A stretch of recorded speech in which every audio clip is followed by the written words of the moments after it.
A beautiful afternoon for baseball here from Spillane Field in Wareham, Massachusetts, as the Wareham Gatemen return home to face the Yarmouth Dennis Red Sox. Ethan Eibe and Kyle Marchak with you on the Gatemen Baseball Network pregame show, brought to you by Cape League TV. It's our first Red Shirt Friday of the season, honoring military veterans and their families. Tonight, the Gatemen looking to get back on track after a tough 15-4 loss on the road at Brewster last night. How are they going to do that, Kyle? Well, they opened up the season on an 11-1 loss, and they bounced back the next day with their first win of the season on the road. I think it really just starts about controlling the base paths. It's what they did in Game 2. It's what they're going to have to do tonight. And for Colarusso, it's going to be finding those strikeouts. All right, and for Colarusso, 3 innings his first time around on opening day against Chatham, that 11-1 loss. He gave up 5 earned runs and 8 hits. How can Colarusso get back on track today, Kyle? Yeah, like I said, he's a strikeout guy. You mentioned it. 3 innings pitched, 5 earned runs in his Cape debut. It's the Cape nerves. We've seen that with pitchers on the other side of things so far, and it's definitely happened to us a couple of times too. So I think it's about settling into a rhythm. We're going to expect better stuff out of him today with more than just 3 innings of work. He is an innings eater. He had 65 frames pitched for the Boston College Eagles this past year, 63 strikeouts. So nearly 9 strikeouts per 9 innings, right? I expect to see some more Ks today. And our very own Madison Walker caught up with Colarusso here pregame. Thanks, guys. I'm Madison Walker. I'm here with starter AJ Colarusso. So, AJ, it is your second start on the mound for Wareham today. What is going through your mind right now? I'm just excited to get the ball again and hopefully put the team in a good position to win, and just going to enjoy it as always. What advice has Coach Lexus kind of given to you throughout the week, to prepare you for today? A lot of it's been about using my changeup more and working in on hitters. I think that'll help me be more effective and limit some hard contact for sure. What specific goals do you have for yourself today? I think I want to be more aggressive on the inner half of the plate and keep my composure a little better on the mound, being able to reset myself if things go south a little bit, and pitching deeper into the game today to give us a better shot for sure. And then what are you looking to carry over kind of from your first start into today? I think going into the game, being very confident is something that I feel like I have today, and just being in the zone is something I'm going to continue for sure. Awesome. Thank you so much, AJ. Of course. Thanks so much, Madison. Great to hear from AJ Colarusso as he looks to right the ship here in his second start of the season. On the bump for the YD Red Sox, it'll be Dylan Vigue, a freshman out of Michigan, who in his first season, a 7.9 ERA in 15 appearances, was thrust into a weekend role, so we'll see if he can have a great start here to his Cape League season. But the newest addition for the Gatemen roster is catcher Jacob Jarrell out of Clemson. We saw Ethan Darden of Clemson make his debut last night. Very exciting to bring his battery mate here to Wareham. Yeah, absolutely. Jacob Jarrell, a sophomore catcher out of Clemson. He is a stud. I mean, talk about one of the most bright young stars in college baseball right now. The ACC has ranked him as the number 35 prospect out of the conference coming up for the 2025 draft. He's not draft eligible yet, so expect to see his name this time next year on those draft boards. He is a special hitter. Hit 301 with the Tigers this year as a sophomore, right? So young for his year and hitting 301 at college baseball in the Power 5 level. I mean, just really impressive stuff out of him. So definitely exciting to see the debut of Jacob Jarrell at some point soon. The YD Red Sox with a 4-1 record, winners of 2 consecutive ball games, and the Gatemen coming in at 3-2 after the loss at Brewster last night. Winners of 2 in a row at home. They'll look to right the ship this evening against YD. Ethan Eibe alongside Kyle Marchak. You can catch us on the call right here at Spillane Field, 6 o'clock on the Gatemen Baseball Network, brought to you by Cape League TV. For a good piece of glass, call Abby. Located at 3 Tyler Avenue in East Wareham, call Abby Glass and Locks about getting a free quote for your windows, doors, locks, and other glass needs. Mastria Auto Group. Whether you need sales, parts, or service, call Mastria Auto Group for all your Kia, Cadillac, Mazda, VW, Subaru, and Nissan needs.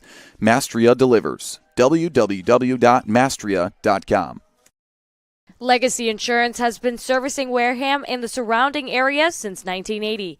Call Legacy Insurance for all your insurance needs at 508-295-1315. Legacy Insurance, your hometown agency.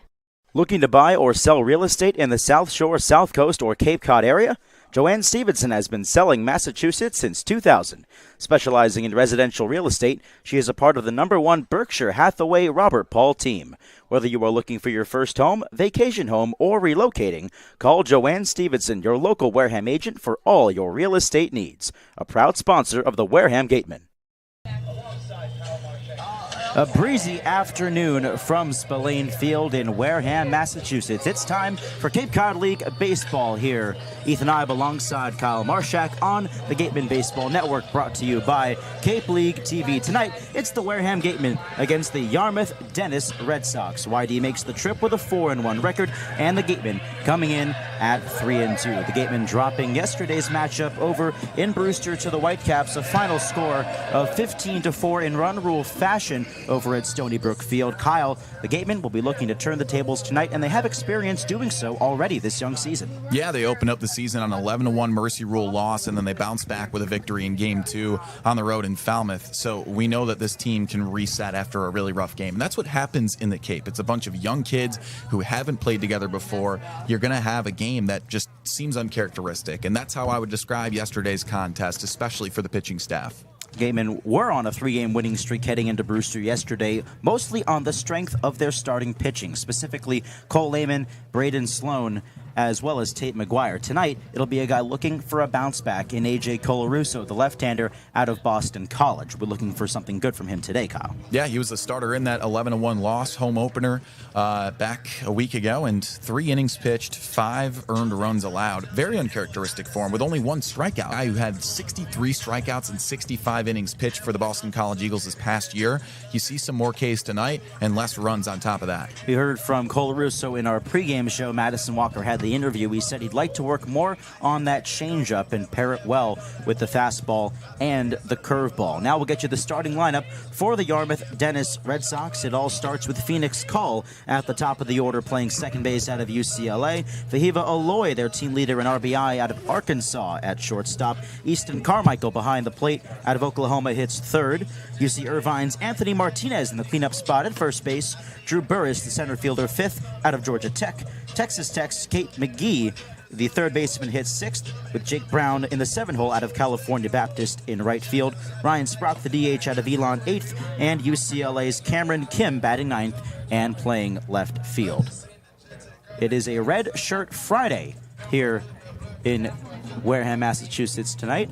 Cape Cod League honoring all those who have served in our nation's armed forces and military families, and that's why the Gatemen are in their special red jerseys tonight with Cape Cod League across the chest, rather than those typical Wareham or the W or the Gatemen that we are typically accustomed to seeing, as well as the nice camo hats. Yeah, it's cool to celebrate the first one at home this year, and I'll tell you what, having a special edition day like this, you got to get the drip right, and they certainly did. Yarmouth Dennis coming in hot.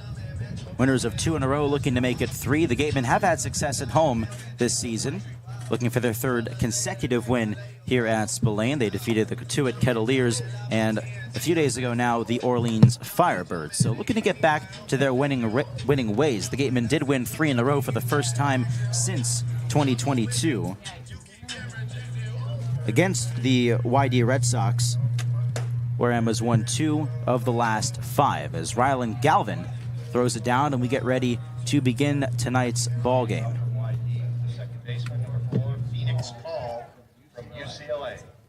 We'll see Dylan Vignew on the mound for YD when we get to the bottom half of the first inning, the right-hander out of Michigan. But first, leading things off, it is Phoenix Call, the UCLA second baseman.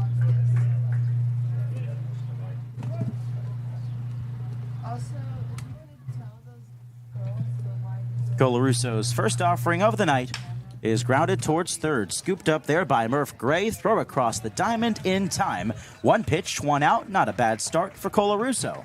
And Murph Gray's been a vacuum over at third. That's how you get things rolling. Pitch to contact he was trying to get in that first outing. Again, a guy who can collect a lot of Ks. So we'll see what the approach looks like as it envelops.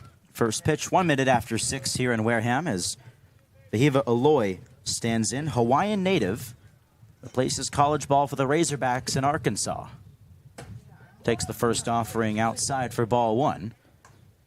Lloyd 2 for 17 to begin this summer season, but leads the group in RBI with 4. The 1-0. Right down the heart of the plate for a called strike. Colaruso's going to look to get ahead of as many batters as he can.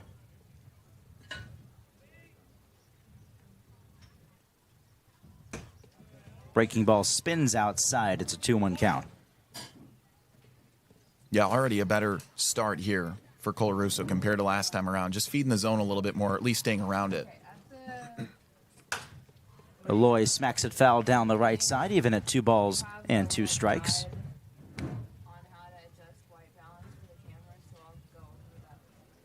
On deck for the Red Sox is Easton Carmichael, their starting catcher.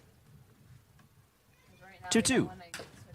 Tapped foul. That one made a little contact there with Galvin, and it looked like the home plate umpire as well. That's Robert Melms, a 3-man crew. Mike Rabideau at first base with Will Bauer over at third.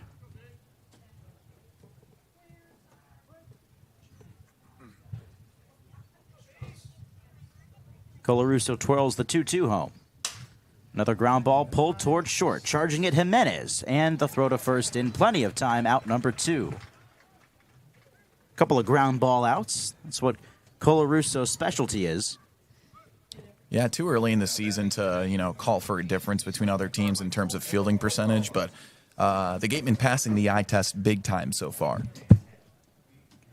So that brings up Easton Carmichael. We'll take a look at the defense here for the rest of the Wareham Gatemen. In the outfield, Colby Turner, Brendan Summerhill, and David Padanu.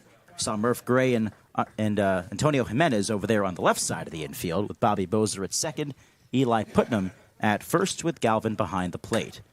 As the first offering outside to Carmichael, 1-0. Carmichael, highly touted out of Oklahoma.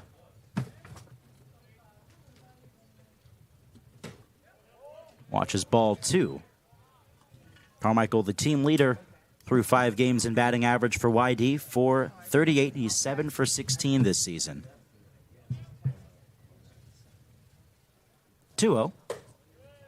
And ball 3 misses just outside. Yeah, Carmichael easily the hottest bat to start this season for YD. Leads the team in OBP and slugging as well. Colaruso looking for a 1-2-3 inning here, but he's down to Carmichael. Gets a strike back.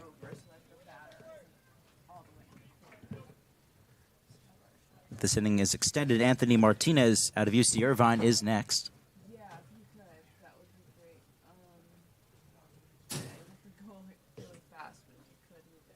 3-1 from the BC alum. Is fouled straight back. Full count now on Carmichael. Good to see Colaruso battling back here. Yeah, great stuff there. Leaving that fastball up, but still in the zone.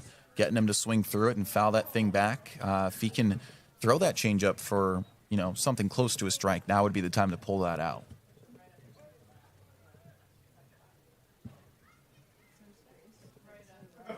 Colaruso locked in. And the payoff is just inside, ball 4. Excellent plate appearance for Easton Carmichael. He's aboard with 2 down.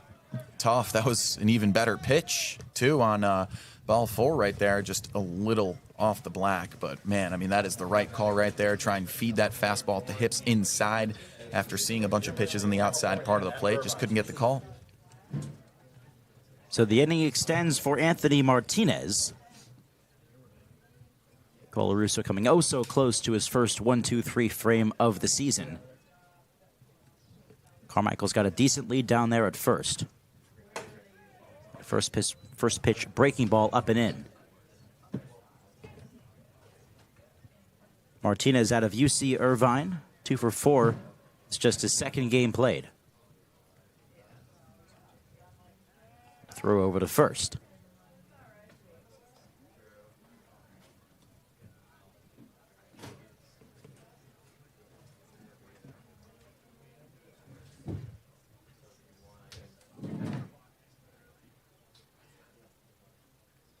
One-0 pitch is flied, foul ground, third base side. Murph Gray going after it, and he'll run out of room. The ball ends up right behind the bleachers, and a couple of kids go running after it. Free baseball. And they get to keep it.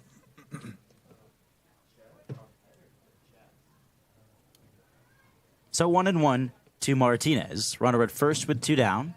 And another throw over.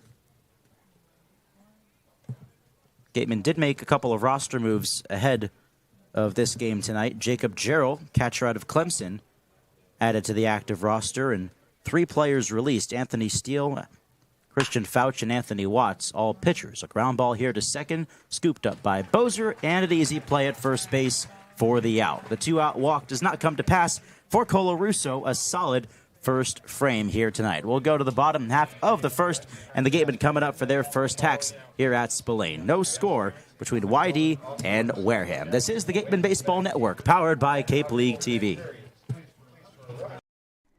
Whatever your technology needs are, Secure One can help. Learn more at SecureOne.com. SecureWON.com.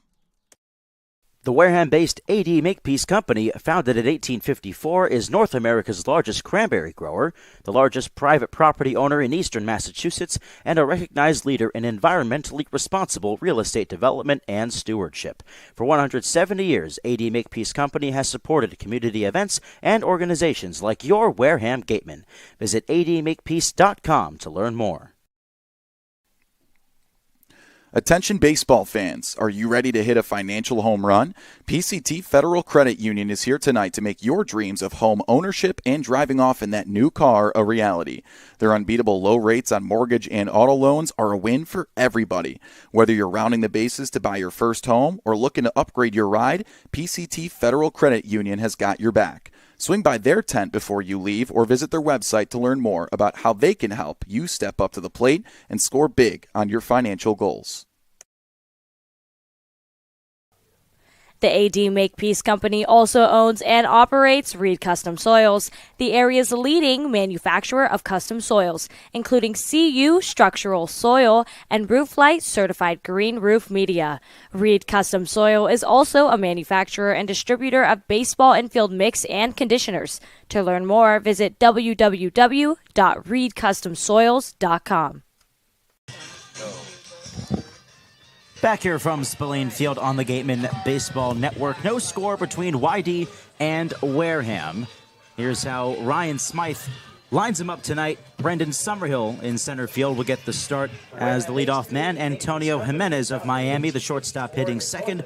Murph Gray out of Fresno State, the third baseman, hits third. Cleanup man is Rylan Galvin, the catcher, out of Texas. Bobby Bozer slots in fifth. At second base, Johan Desero of Stetson, the DH, hitting sixth. Eli Putnam of Davidson, the first baseman, seventh. Colby Turner of Michigan in the 8-hole playing left field, with David Padanu in right field out of Dayton. Ethan Eibe, Kyle Marchak with you from Spillane.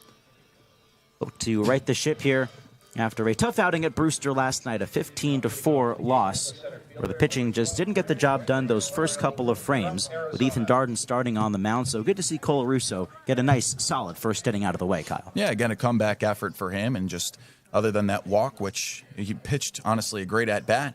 1, 2, 3. Very smooth stuff. Dylan Vigwe, the starting pitcher for YD tonight, out of Michigan, as Brendan Summerhill takes ball one outside. The numbers on Vigwe in his freshman season for the Wolverines, a 7.9 ERA, 15 appearances, just under 55 innings pitched.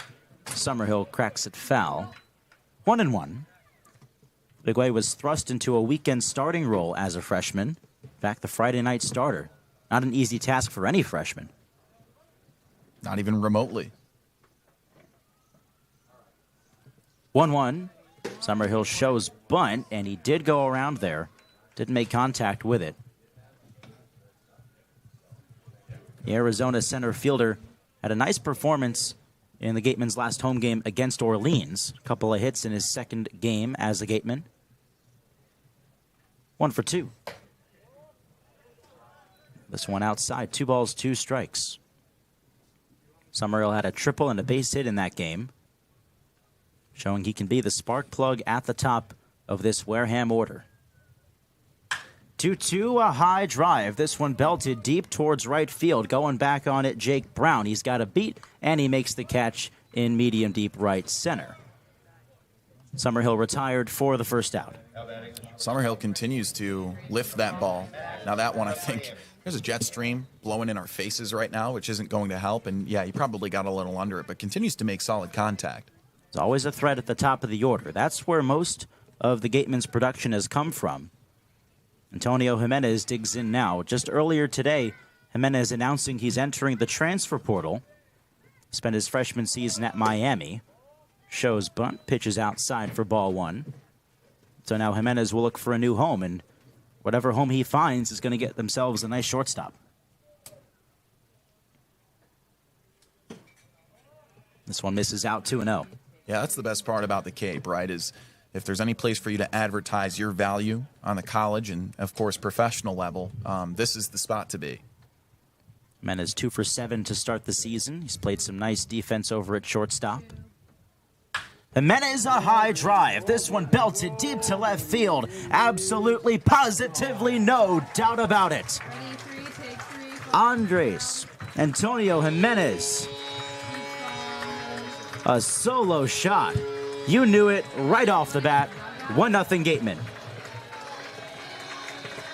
That was a bomb.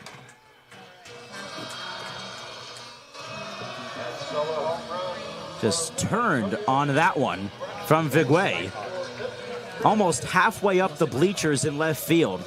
Just the Gatemen's second home run of the season. A couple more feet that hits our producer's car out there. Yeah, that's right. So here's Murph Gray. Tough act to follow. He swings and misses at the breaking ball for strike one. We knew Jimenez had that home run power. We've seen it in batting practice. Good to see it here in the real game. Waving a miss again, 0-2. Well, he just left that fastball middle in, and you can't do that to a guy with pop like Jimenez. 354 feet on the home run ball. Exit velocity of 98 miles an hour. As a curveball misses outside, 1-2. Now, 10 more feet than Rylan Galvin's home run that came against Catuit a few nights ago. Just the second home run for Wareham this season. Outside again, 2-2 to Murph Gray. Murph's been solid in his own regard. A 375 clip to start the year, 6 for 16. His 3 RBI lead the team.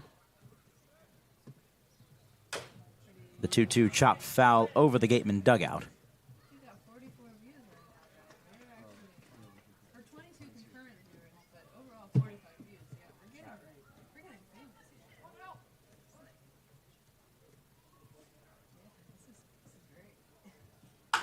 A ground ball, third base side, and foul up the line. We'll do it again.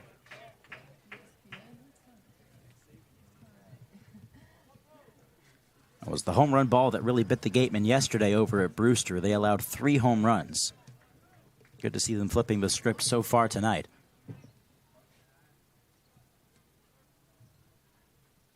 Two. Gray fists this one towards short. Picked up there by Aloy. Throw to first in time for out number 2. The rest of the YD defense finds Cameron Kim in left field, Drew Burris in center, Jake Brown in right. The infield, third to first, Cade McGee, Fahiva Aloy, we just saw him. Phoenix Call at second, Antonio Martinez at first with Easton Carmichael behind the plate for Dylan Vigwe. So here is Rylan Galvin. Think he wants his home run title back? We'll see if he can do it right here. First one way outside for ball one. It's a dugout full of competitive guys. Yeah, I mean, it's pretty evident with the refreshed coaching staff and a freshly recruited roster that the chemistry and the competitiveness, the spirit of the team is, I mean, replenished. That's really the only way to describe it. And we've certainly seen that both on this field and off the field. These guys have really grown close. 2-0, Galvin a bouncer towards short, and it eats up Aloy. And Galvin will reach with 2 outs. It's an error on Aloy. A bouncing ball could have been grabbed, but just had a tricky hop, got him up in the chest. We've seen that with this infield a little bit. And, yeah, the stone dust is unforgiving at Spillane Field. The Spillane Stone Dust. Very fabled. Ryan Smythe did call it an advantage for the Gatemen because, of course, they're used to playing on it. And I don't think any other team in the Cape Cod League has this kind of infield. My bad. I bet scouts know, too, that, if these kids are fielding well on Stone Dust, they could probably field well anywhere. Teams don't look forward to crossing the bridge to come and play on it, that's for sure. As Bobby Bozer's up with a 1-ball, no-strike count. Fastball zips in there for a called strike. Bozer broke his 0 for 10 slump to begin the year last night at Brewster. That's how he started last season as well. Went 0 for 9 to begin his 23 campaign before lighting it up and becoming a Cape League All-Star. Checks his swing on a slider and a called strike anyways, 1-2. Galvin at first with 2 down. A home run in the inning already from Antonio Jimenez.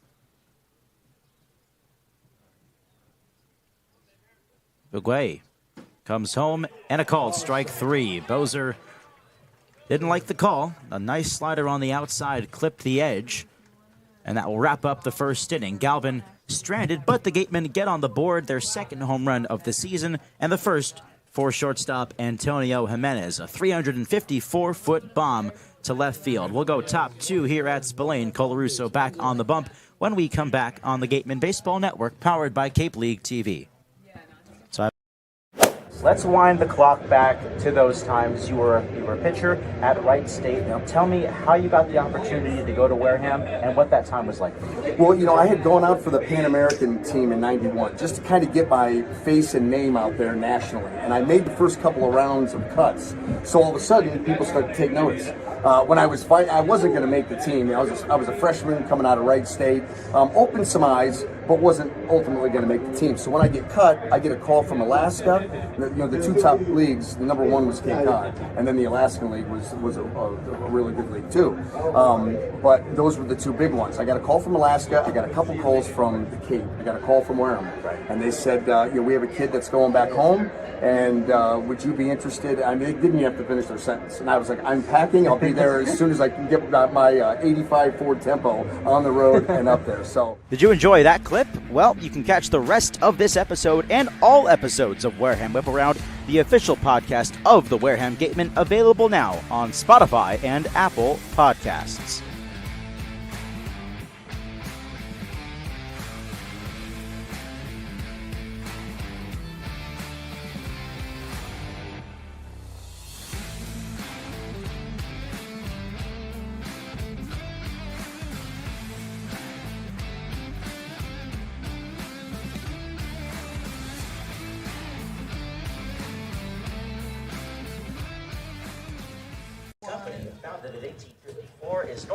Back here at Spillane Field on the Gatemen Baseball Network. It's a 1-0 Gatemen lead here at home against the YD Red Sox. They come in the Kings of the East at this point in the young season. 4-1 sits them atop the division, while the Gatemen at 3-2 sit in second just behind the red-hot Hyannis Harbor Hawks. 4-0-1 to begin their campaign. The first run of the night for Wareham, courtesy of Antonio Jimenez, his first home run of the season. Here is Drew Burris. Shows bunt, pulls it back, pitches up for ball 1 from Colarusso. Burris out of Georgia Tech. Colarusso spun a scoreless frame, allowed a base runner on a 2-out walk, but got through it. 3 ground ball outs. 1-0 pitch, skied in the air, left center field. Spillane will hold it, drifting over Summerhill. He makes the catch. Calls off Colby Turner. And a quick out here to begin the second. And that reminds me just how impressive Jimenez's home run was last half inning. I mean, he hit it literally straight into the wind. That's true. That ball high in the air gets knocked down. Shows you the strength of the young freshman. That brings up Cade McGee out of Texas Tech, the third baseman tonight for YD.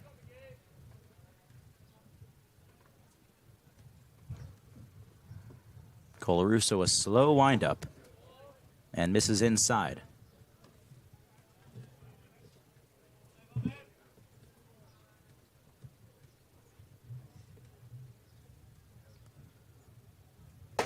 Swing and a miss. 1 ball, 1 strike now.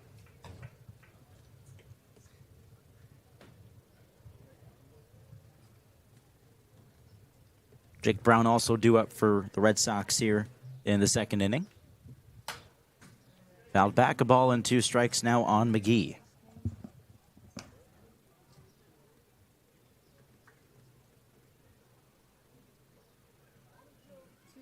Defense straight up defensively. Colarusso's 1-2. In the dirt, skips to the backstop.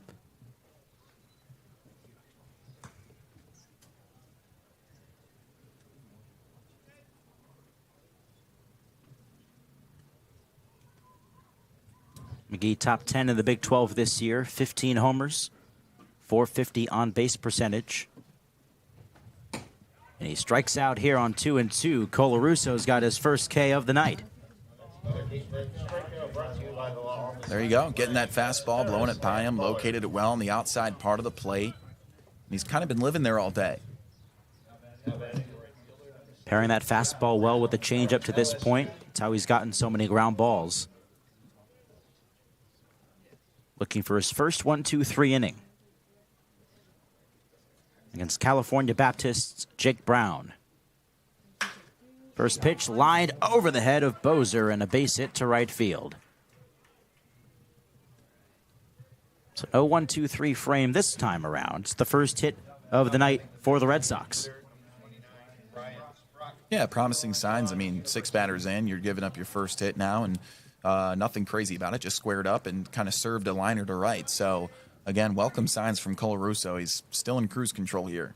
And Eric Luxus is definitely instilling a certain mentality in these guys. You like to live on the inside. 2 hitters regardless of lefties or righties. Luxus, the pitching coach for the Gatemen, certainly giving a lot of confidence to this young group. Is this one in the dirt, ball 1 to Ryan Sprock out of Elon, the DH, hitting 8th. That's what you got to do when you have such a young pitching staff. Throw back to first. Safe is the call on Brown.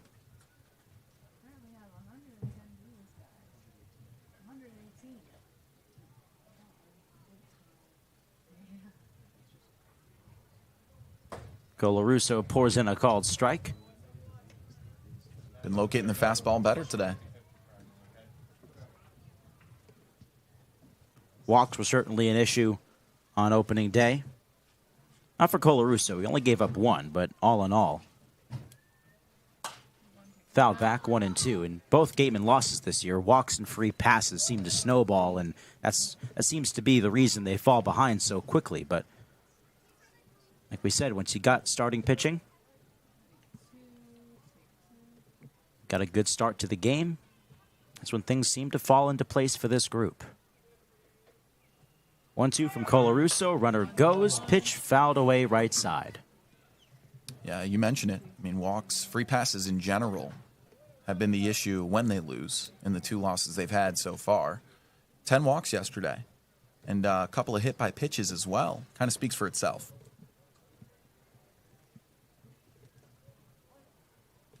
So count still 1-2 on Ryan Sprock. See if Brown's on the move here again. And Colarusso throws over.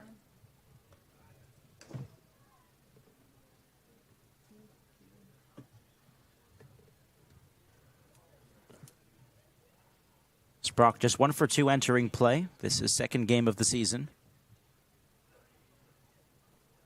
Runner goes again, and a bouncer foul up the third base side. Mike Mobbs nearly... Well, that's not Mike. I'm so locked in to say Mobbs is the third base coach, but that's our guy.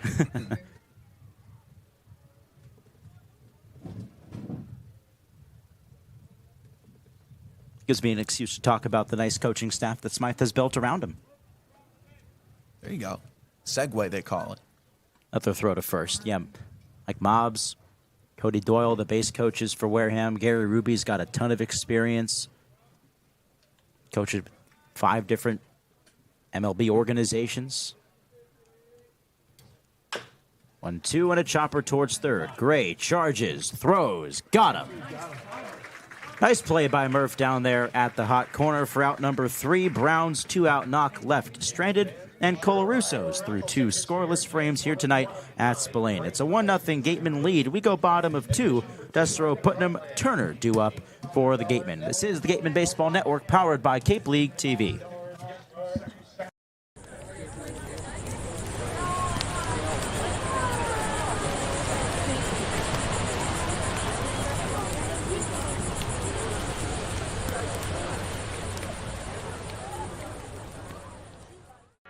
Here at the Mass State Lottery, we're known for our monster wins. But there's no bigger win than the $1 billion we provide each year to support all 351 cities and towns in Massachusetts. In our game, we know that supporting local businesses and helping communities is how we all win. Because at the lottery, we're all playing for the home team.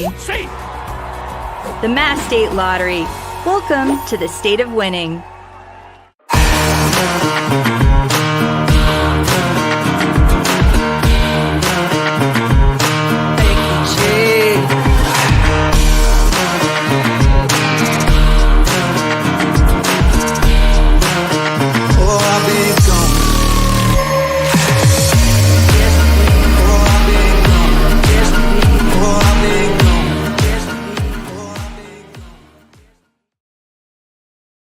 When you need to be seen for a minor illness or injury, Cape Cod Healthcare Urgent Care is here for you with high-quality, full-service walk-in care. ER expertise meets urgent care convenience at our 6 urgent care centers, which are staffed by board-certified ER providers and located Cape-wide from Falmouth to Orleans. Cape Cod Healthcare Urgent Care is open daily and offers a cost-saving option for everything from sprains to stitches, with timely treatment in under an hour for most patients. View online wait times at capecodhealth.org/urgent care. Cape Cod Healthcare Urgent Care. Minor emergencies, major attention. Here is Johan Desero, first pitch swinging, a chopper towards second. Takes a funny hop, but there to gather it in is Phoenix Call for out number 1. One pitch went out for Dylan Vigwe here in the second inning. 1-0 Gatemen, courtesy of Antonio Jimenez's first home run of the season. Came back in the first inning. Desero, Eli Putnam, and Colby Turner due up here in this second frame. Got to keep your head in a swivel now. Straight back to that ground ball. Here's Putnam out of Davidson College. Takes the first pitch outside for a ball. He's got a particular proclivity for the extra base hit. Putnam leads the Gatemen with doubles with 3.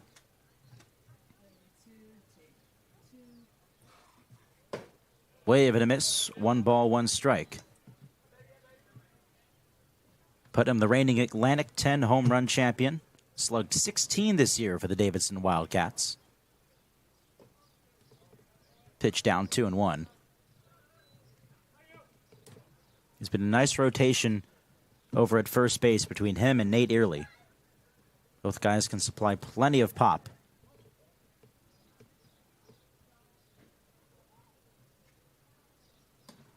2-1 breaking ball swung on and missed, evens the count. Putnam league leader in doubles.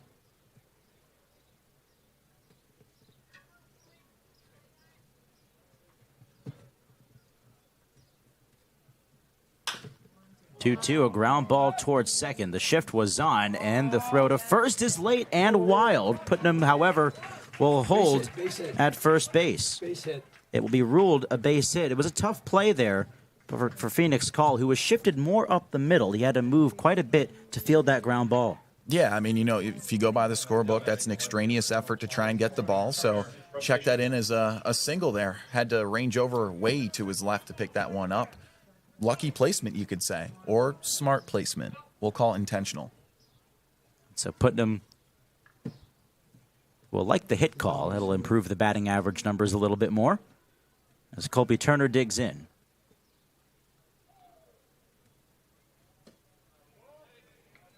Turner takes down low ball 1. Now a Michigan product, formerly of San Diego State. Finished up his freshman season for the Aztecs, their leader in batting average.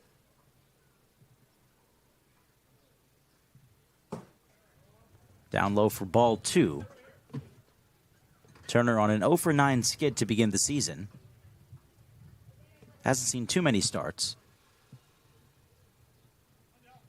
Had a pitch hit appearance yesterday in Brewster. 2-0, bang, right back up the middle, and a base hit to center field. Putting him towards second. Now he's going to go to third as the ball is bobbled. The throw late. An error in center field from Drew Burris. Had trouble picking up that hot shot from Turner. Allows Putnam to advance from second to third. And just like that, Colby Turner's got his first Cape League hit. First and third with only one out. There you go. A couple of errors already today on the opposing defense. And all they got to do is put the ball in play, and things are going to happen. Now, that one, more than just put in play, he scorched that to center field. Base hit and the guy advanced on the error on the throw. I mean, a fielding error on 8. So here comes David Padanu. 9-hole hitter with a chance to drive in one, maybe two, if he can find the gaps here. First pitch at the knees, down low for ball one. Padanu got his first Cape League hit yesterday at Brewster, as well as his first RBI. Corner infielders in for YD. Runner bluffs at first, snap throw down there, and he's safe. Turner with the bluff steal. Carmichael not playing around, though. It's a really, really quick arm action for that back pick attempt. Carmichael's got his Oklahoma catcher's gear on. As you can see the OU on the helmet he's got right underneath the mask. 1-1. Padanu a wave and a miss.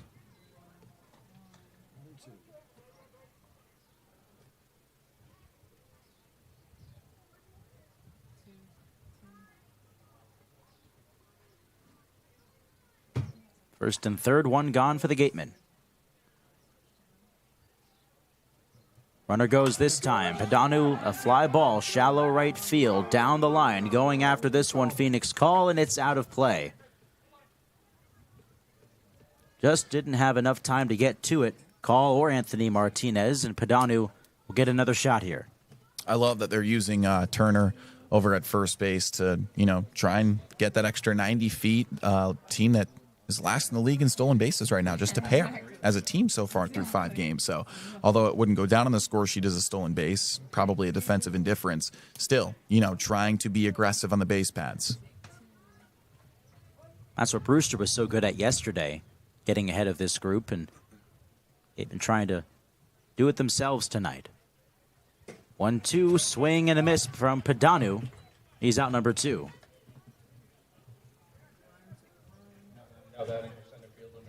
Back to the top for Brendan Summerhill. Flew out on a deep fly ball to right field his first time up. Carmichael steps out in front to relay some signs to his infield.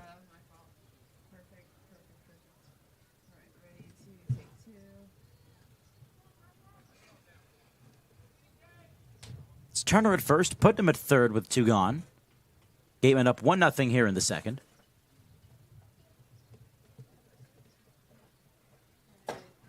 Summerhill takes a called strike.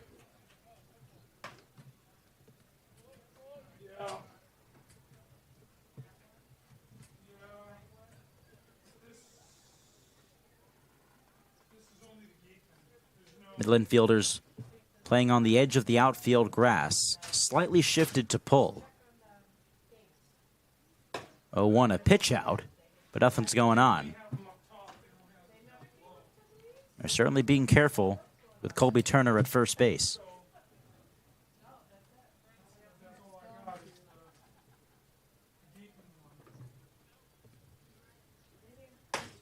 One breaking ball tails in there for a strike. That's a nice pitch there from Dylan Vigwe.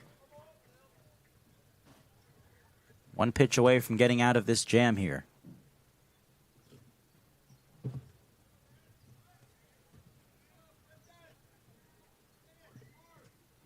One, two, swing and a miss with the runner going. Summerhill down on strikes. A couple of Ks here in a row to end the frame for Dylan Vigwe. Does well to escape the jam. He leaves a couple of runners on as we go to the top of the third here from Spillane. It's still 1-0 Gatemen on the Gatemen Baseball Network, powered by Cape League TV.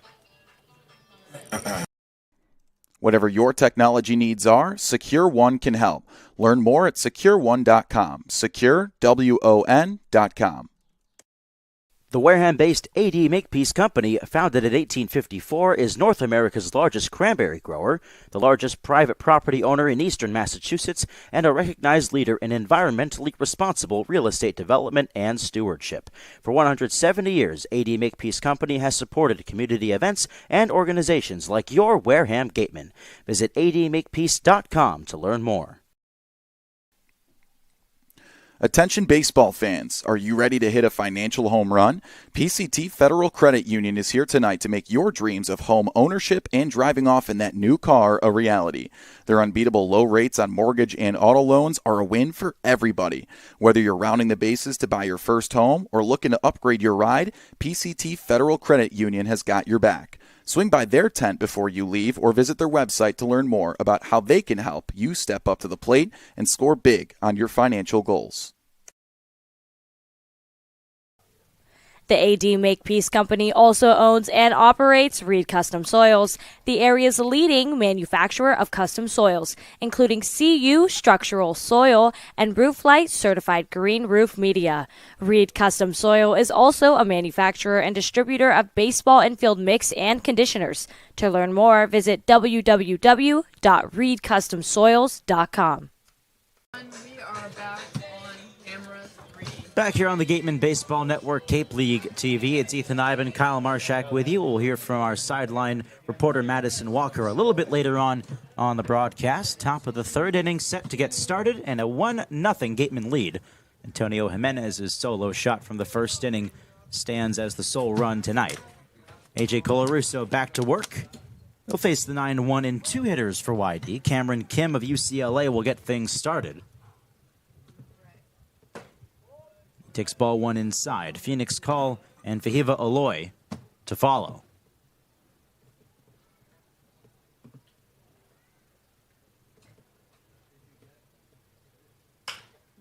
Jam shot, shallow left center. Jimenez going after it, and it's just out of his reach. Leadoff base hit for Cameron Kim. Jimenez gave it his all, but just a bit too far for him to get to. Yeah, I mean, honestly, as good a swing as you can kind of get out of a pitch like that. He was a little late on it, but just barely got the barrel to it, fisted it, and, well, kind of a bloop shot out there to left. Again, another weakly hit ball, so welcome sign.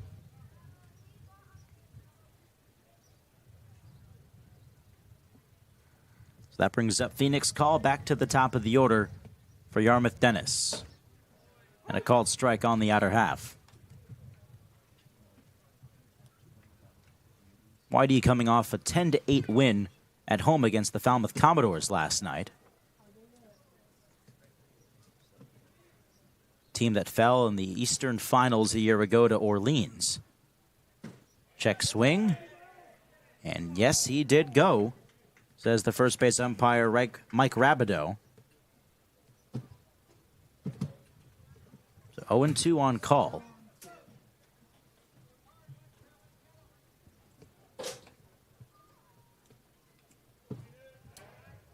Another throw over to first. YD has Scott Pickler at the helm. Since 1998, Pickler has helmed the YD Red Sox. Fly ball lifted out to shallow right. Padano going out, and he will make the catch. Calls off Bobby Bozer for out number one. Lost the hat in the process. That camo hat here on Red Shirt Friday. Not the easiest catch to make, especially with your second baseman coming to crash in, too. Seen Padanu play both center and right field this year. Got some solid fundamentals out there. Here is Fahiva Aloy out of Arkansas. And a breaking ball, a called strike at the knees. How about that, too? Colarusso throwing that curveball for a strike now. Best stuff we've seen out of him so far. Absolutely. This has basically been a night and day performance compared to opening day. Gets the swing and miss, and a ball in the dirt, 0-2. And there's the changeup working. There you go. Talked about that. If you can locate that fastball and keep the off-speed stuff down, throw it for strikes too, recipe for success. 0-2 pitch to Aloy. In the dirt, it skips by Galvin. Wild pitch. Up to second base goes Cameron Kim on the wild pitch.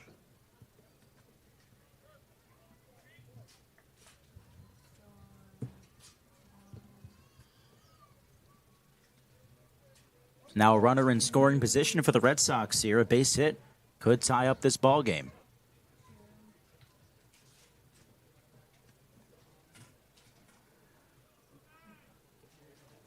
Aloy bounced out to short his last time up, 0 for 1. Colarusso looking at second. He deals. Breaking ball line, base hit, right field, past the reach of Bozer. Around third comes Kim. Here's the throw from Padanu. It's close, and it skips away from Galvin. The run scores. Up to second base goes Aloy. An RBI knock ties this game at 1.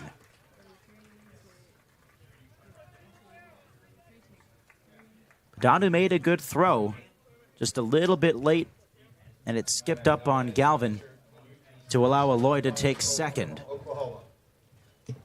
Yeah, it's tough. Kind of took an awkward hop at the end, too. Just a well-hit ball just past the reach of Bozer, which is tough. It was hard hit, so we knew that Padano was going to come up firing. He has a great arm. We've seen that so far, but, yeah, couldn't make the play. So here's Easton Carmichael. You get into the meat and bones now of the YD order with the Oklahoma catcher standing in. Bang towards short. Jimenez, the dive. Off-balance throw to third. It gets away from Gray. Over to second base goes Carmichael. The throw there is late as well. Jimenez made a terrific diving stop at short. Opted to go the short way. And the throw a little bit wide for Murph Gray to handle it.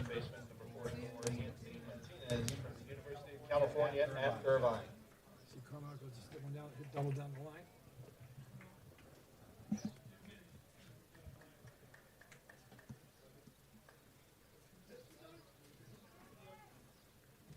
So that brings up Anthony Martinez with runners at second and third.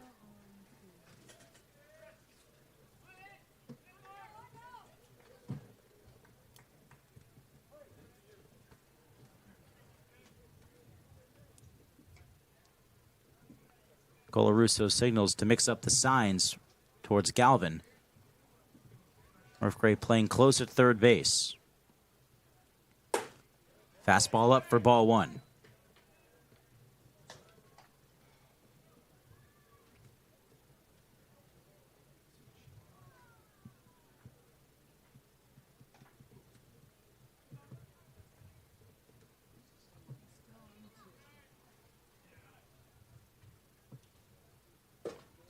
One-0 curveball misses outside.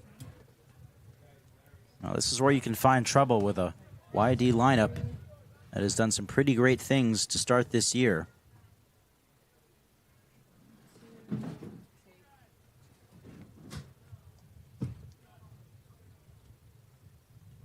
2-0, ground ball up the middle. Bozer at second, backhand, sets his feet and throws to first in time for the out.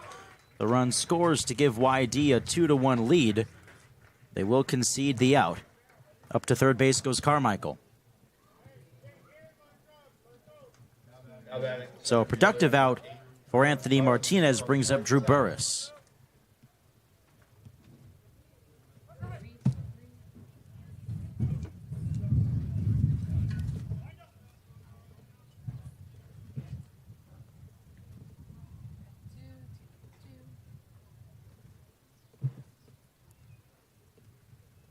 First pitch to the Georgia Tech Yellow Jacket, a high drive out to left center field. Summerhill tracking and squeezing for out number 3.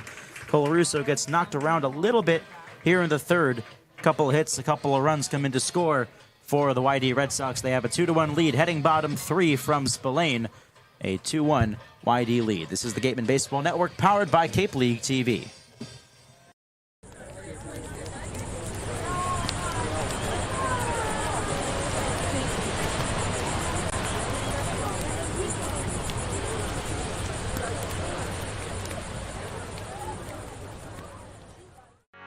Here at the Mass State Lottery, we're known for our monster wins. But there's no bigger win than the $1 billion we provide each year to support all 351 cities and towns in Massachusetts. In our game, we know that supporting local businesses and helping communities is how we all win. Because at the lottery, we're all playing for the home team. The Mass State Lottery. Welcome to the state of winning.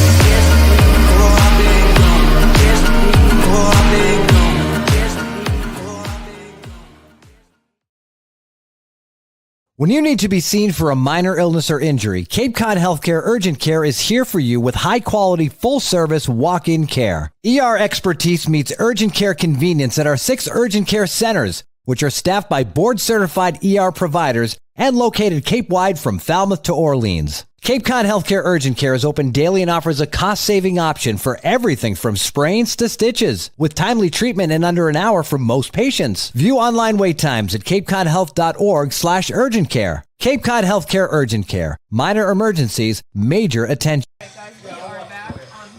2-1 YD as we go to the bottom half of the third inning. Ethan Eibe and Kyle Marchak with you on the Gatemen Baseball Network. Antonio Jimenez, big day for him so far.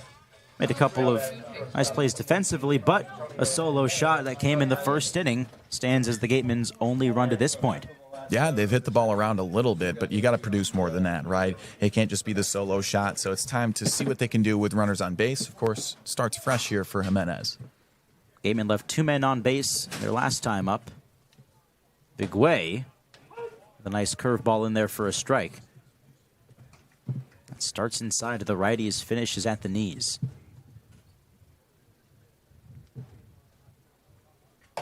Second offering misses out. Jimenez entering the transfer portal earlier today after his freshman season at the University of Miami for the Hurricanes. That wind blowing in from right field. Another breaking ball outside, 2-1.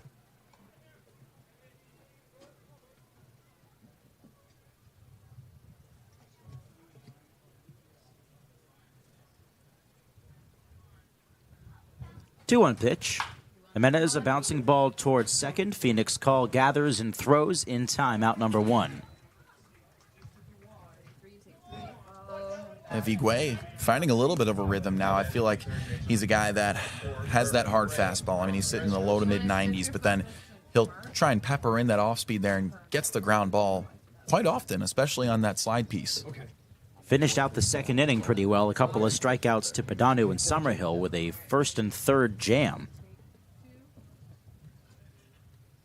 Murph Gray bangs one, left center field, going after it and not making the catch, Cameron Kim. Extra bases here for Murph Gray as that ball's scooped up at the left center field wall. It's a double for Gray.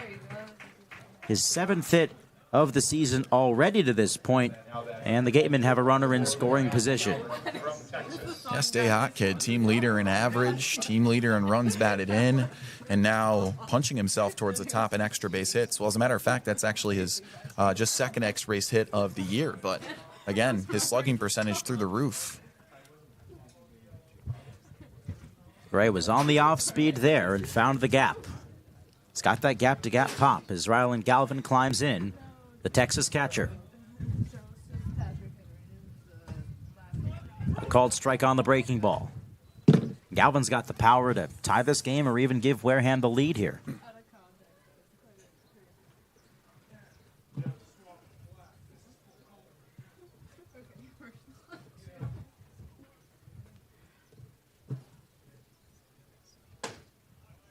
Inside breaking ball gets the swing, 0-2. It's a dangerous pitch to a guy like Galvin who loves to pull the ball. Yeah, that one started up, looked like a breaking ball, and obviously slid in the zone, and Galvin saw it the whole way, but swing right through it.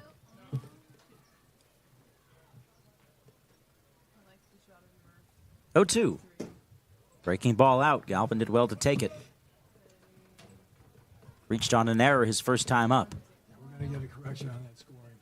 On the second round.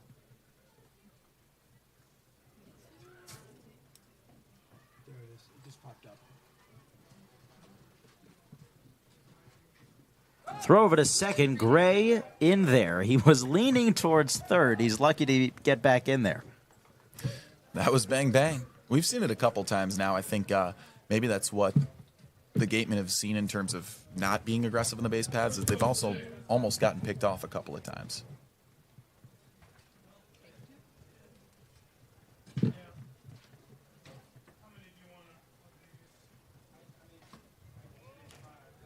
Check swing, it's outside, 2-2.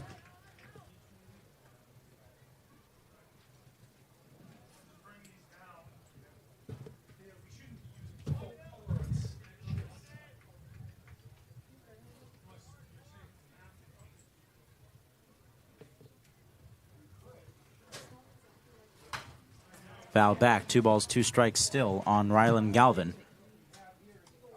Whitey up 2-1 here. They scored a couple of times in the third to take the lead against A.J. Colarusso. RBIs for Anthony Martinez and Vahiva Aloy.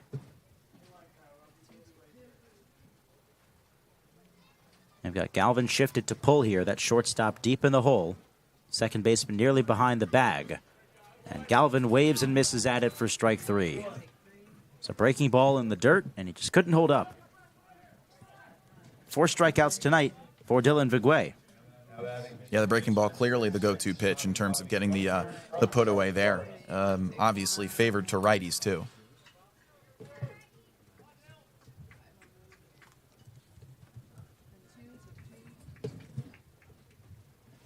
Bobby Bozer steps up, 0 for 1 with a strikeout. Potential tying run out there with plenty of speed at second base in Murph Gray. Fastball just elevated for ball 1.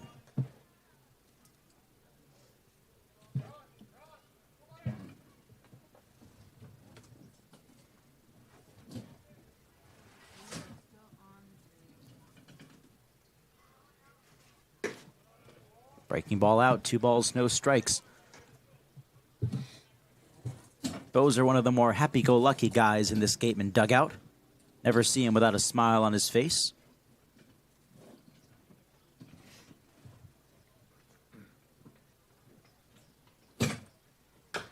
2-0, chopped foul behind home plate. Talk about team chemistry. Bozer's one of those guys that really likes to lead the charge, especially as a veteran. Yeah, one of the few returners on this team. And on top of that, a guy that obviously produced good stuff from last year, leading the team in games played. Gray gets off of second. 2-1. Bozer, a slow roller towards third, picked up by McGee. The throw to first is low, but it is in time, and Bozer out number 3. Gray stranded. Here in the top of the third, the Gatemen put up a 0. We go to the top half of the fourth, still 2-1 in favor of YD from Spillane Field. This is the Gatemen Baseball Network, powered by Cape League TV. Whatever your technology needs are, Secure One can help. Learn more at SecureOne.com. SecureWON.com. The Wareham-based AD Makepeace Company, founded in 1854, is North America's largest cranberry grower, the largest private property owner in eastern Massachusetts, and a recognized leader in environmentally responsible real estate development and stewardship. For 170 years, AD Makepeace Company has supported community events and organizations like your Wareham Gatemen. Visit admakepeace.com to learn more. Attention baseball fans, are you ready to hit a financial home run? PCT Federal Credit Union is here tonight to make your dreams of home ownership and driving off in that new car a reality. Their unbeatable low rates on mortgage and auto loans are a win for everybody. Whether you're rounding the bases to buy your first home or looking to upgrade your ride, PCT Federal Credit Union has got your back. Swing by their tent before you leave or visit their website to learn more about how they can help you step up to the plate and score big on your financial goals. The AD Makepeace Company also owns and operates Reed Custom Soils, the area's leading manufacturer of custom soils, including CU structural soil and Rooflight certified green roof media. Reed Custom Soil is also a manufacturer and distributor of baseball infield mix and conditioners. To learn more, visit www.reedcustomsoils.com. 2-1 YD as we go to the top half of the fourth inning. You're looking at our Mass State Lottery hero of the game. His name is David Leonard Stevenson, 90 years old, a veteran of the Korean War, served on the USS Missouri.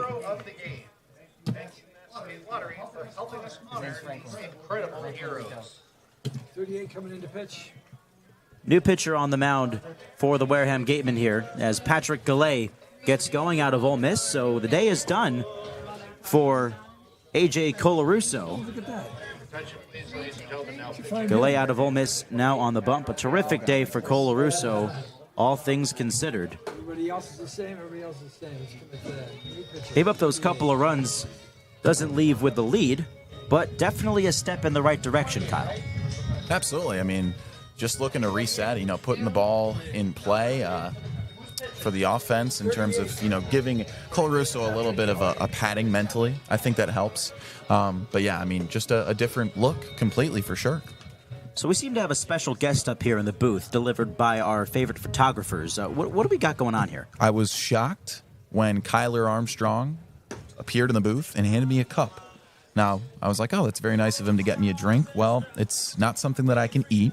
I looked down on the cup, and it is a small, what appears to be just a painted turtle or a red-eared slider. I'm not sure what's native Don't to put it on your hand. Massachusetts. Oh, it's a tiny turtle. It's adorable. No. It doesn't look like a snapping turtle. Just keep it in the cup. I'm not really a reptile guy, despite where I go to school. Well, you and I may have to disagree on that. I love reptiles.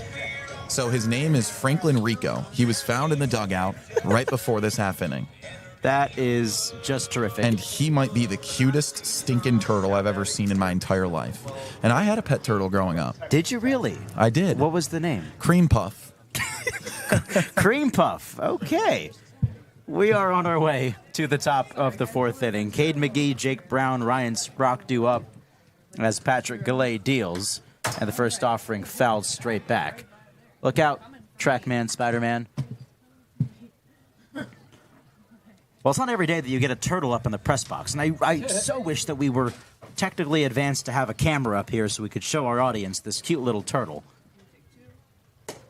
Fastball up 1-1 to McGee. Maybe we'll get it posted on social media.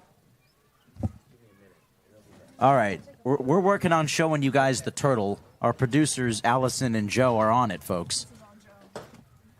Check swing. It's a called strike on McGee. 1-2. 0-for-1 with a strikeout, McGee.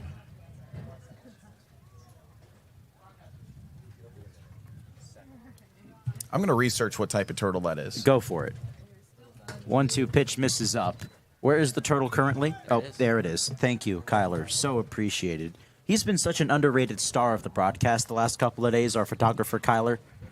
Oh, 100%. Took a foul ball the other day. Came back with a sprained ankle.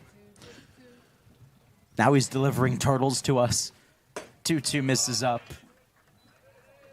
It's tough to tell because this turtle is so young. I mean, this is clearly...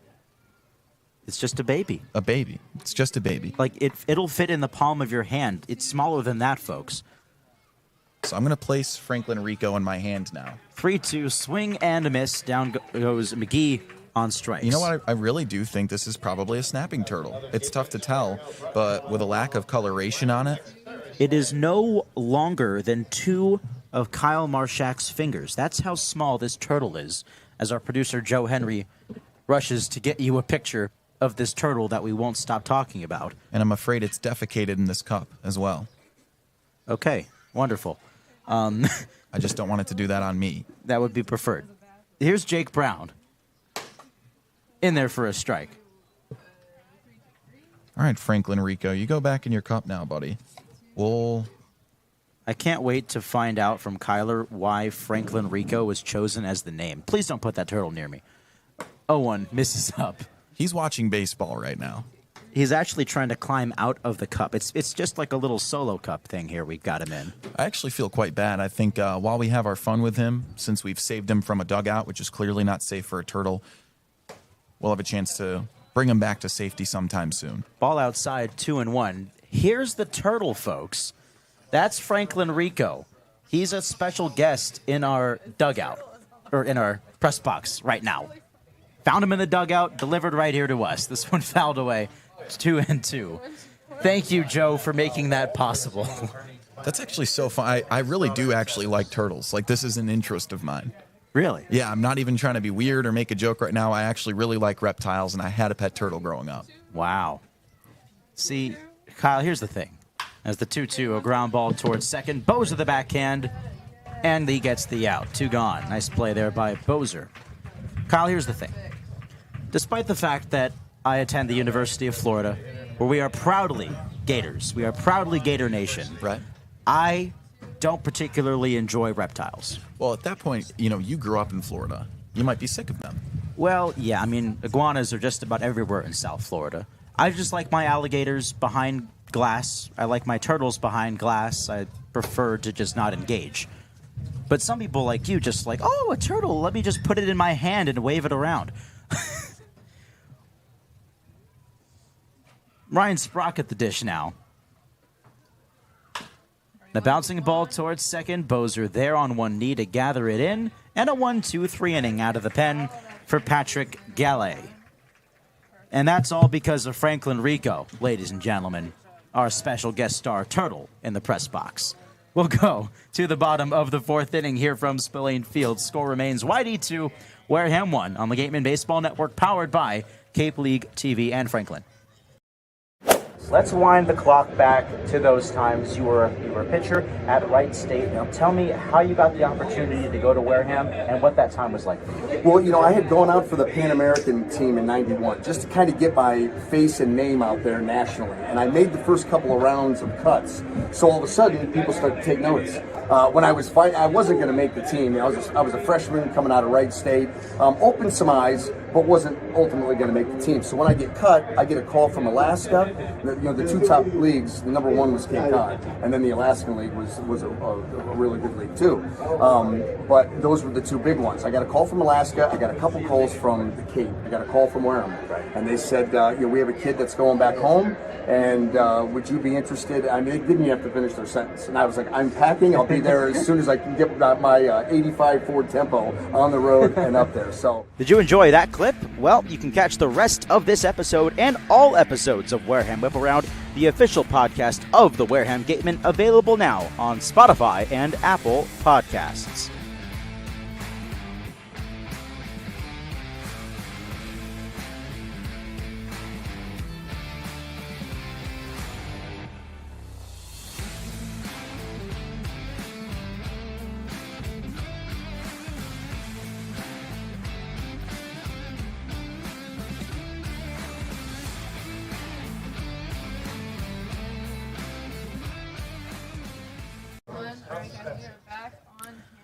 Yohan Desero will start off this bottom of the 4th inning for the Wareham Gatemen. Ethan Eibe riding solo for the moment as Kyle Marchak is parading around with a turtle somewhere, somehow, as this one's outside. 1 ball, no strikes to Yohan, who is 0 for 1 with a ground out to second his last time up. Desero slams one the other way, left center field. Going back on this one, Cameron Kim at the wall. It is off the wall. Desero loses the helmet and cruises into second with a leadoff double.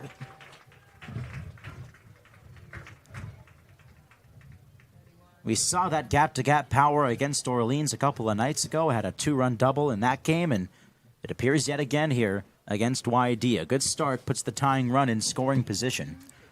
So in case you weren't tuned in to the previous half inning, Kyler Armstrong, one of our photographers, brought up a little turtle, no larger than the size of the palm of your hand, as Eli Putnam stands in. And we were told the turtle's name was Franklin Rico, and at this point, Kyle is delivering said turtle in a solo cup. Rest assured, the turtle is unharmed. Just needed to say that for PETA things. turtle is currently being delivered to our sideline reporter, Madison Walker. So hopefully she's ready, willing, and able to do a hit with the with the turtle, Franklin, at the end of this half inning. As Eli Putnam stands in. First pitch, ground ball towards third, scooped up by Cade McGee. Throw to first in time, out number 1.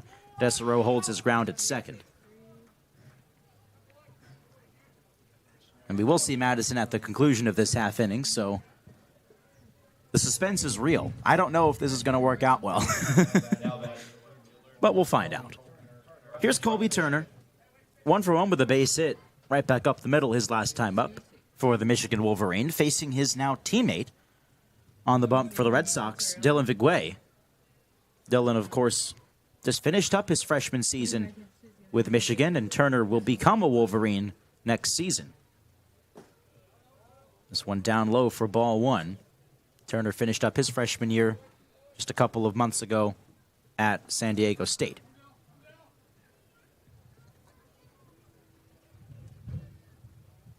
Desereau on second with 1 out. Wareham down a run. Vigwe deals. Ground ball, base hit right field. It goes off the glove of Martinez. Desereau to third, and there will be no throw home. Desereau scores to tie the game. Colby Turner delivers. An RBI knock evens the score at 2.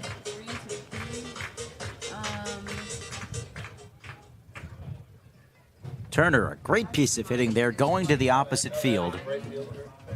That'll bring up David Pedanu. All right.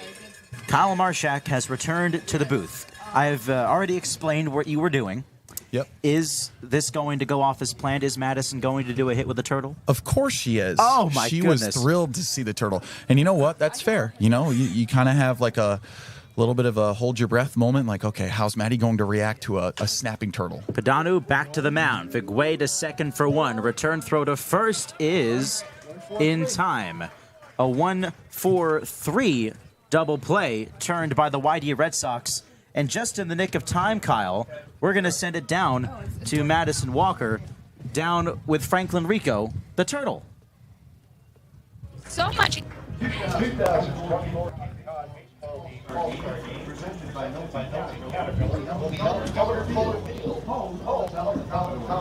getting levels. We're good. I can't hear her. I can't hear her. Levels here. I don't have ears, but I'm getting level.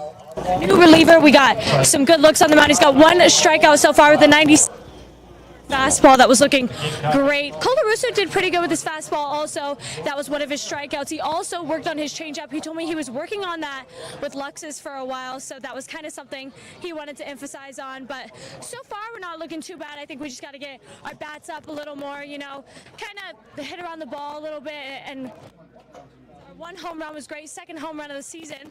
And so...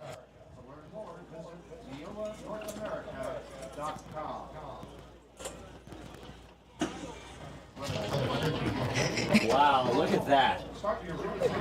That is terrific. What a shot that is right there. What a stud. Maddie, are you liking the turtle so far? And he is fantastic. He has to come to... Oh, yeah, he's a good luck charm. Well, terrific stuff there from Madison. We'll check in with Franklin a little later on in this ballgame here. Thank you very much, Madison. So we're back here for the top half of the 5th inning. Apologies if you couldn't hear Madison's entire hit there, but rest assured, she definitely enjoyed Franklin. Oh, Franklin's adorable, and we're glad that he made a feature.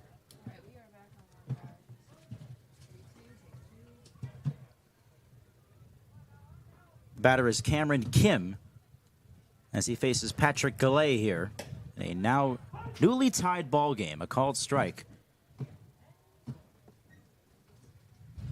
Yohan Desereau led off the previous half inning with a double. Colby Turner able to single him home. Check swing roller foul up the first base line. Quickly 0-2.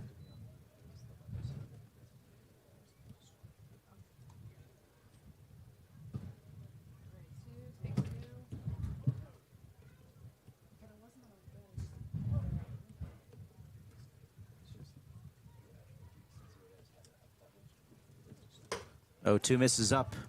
Gallet had a terrific first inning of relief for Colarusso. A 1-2-3 fourth inning with a strikeout and a pair of ground ball outs to second.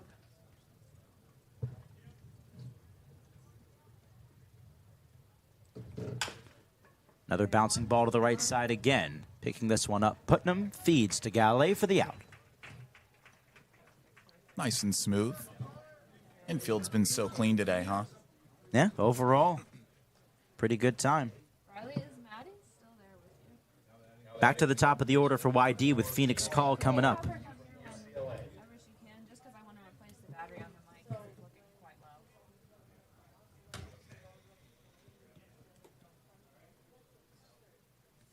Thank you. We are still on take two. Call 0 for 2. Ground out and a fly out. He bangs this one in the air towards straightaway center field. Summerhill didn't have to move as he hauls it in for out number 2. 5 up, 5 down for Gallet.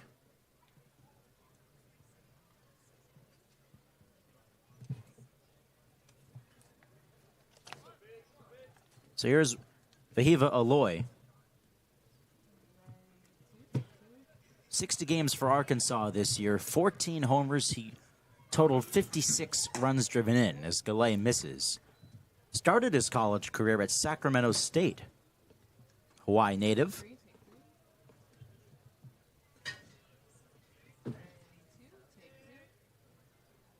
1-0 pitch. Aloy fouls it straight back.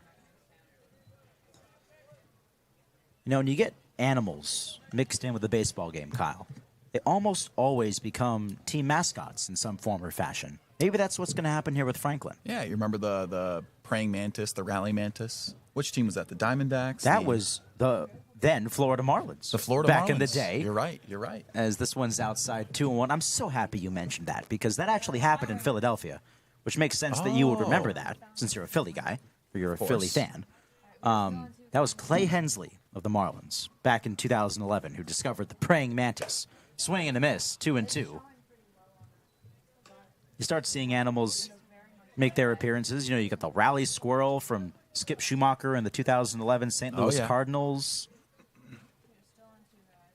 Rally possum, rally raccoon. They're all possible. As this one's up a full count now on Aloy. So it is very possible that the rally turtle will soon have merch and shirts and keychains and all the other sorts of things you would imagine. We have to merchandise it. Take advantage of this opportunity, the payoff. Outside ball 4, Aloy will take his base here. So that begs the question, does the turtle make commission? Are there NIL deals for snapping turtles? Well, I don't know about that. We can consult our local lawyer, Glenn Hannington, who happens to be our president, and see what he has to say about that. I'll also have you know that I put on hand sanitizer on the way back up. I'm very glad. I wasn't going to shake your hand anyways. So here's Easton Carmichael, runner at first and 2 down. Tied at 2 here in the 5th inning.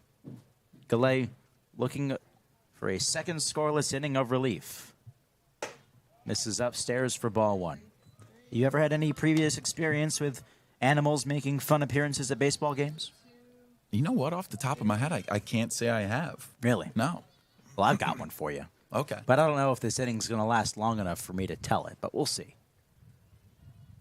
Upstairs for ball 2. Okay. Trinidad, Colorado, 2021. Okay. I was broadcasting for the Alpine Cowboys. Mm-hmm. And the way they had me broadcast was down the right field line on a top of a berm. There was a trash can right behind me, and a bunch of raccoons were in that trash can. Wow. And they tipped over the trash can and then started to crawl over to my setup and sniff around as this one's outside 3-0. I kid you not, Kyle, I left the broadcast alone for about 2 to 3 minutes while they did their thing because I wanted absolutely no part of that. As you should. And eventually they skedaddled off to their merry way, and I got back to work. But, you know, that's just how you have to do it sometimes. There's a 4-pitch walk here for Easton Carmichael. A couple of 2-out walks for YD extends the inning for Anthony Martinez. Yeah, no, if your boss hits you up and says, hey, why didn't you broadcast the bottom of the 3rd? You could say, Well, a family of raccoons decided to check out the setup in case you didn't hear them on air. Yes, there were 3 of them to be exact. I remember seeing one of their claws just kind of stick up out of the trash can as I turned around, and I heard some rustling. I said, oh no, this isn't going to be good. And I know raccoons are mostly harmless and whatnot, but I'm not a guy who likes to test the waters. People find them cute for some reason. I just don't get it. Hate me for that all you want. By appearance, they're cute. Just keep them. They're cute when I'm looking at them on a screen. Keep them away from me. Thank you. Anthony Martinez. First and second, 2 gone, but YD threatening here in the 5th. Gallet. This is upstairs with ball 1. That's now 6 consecutive balls.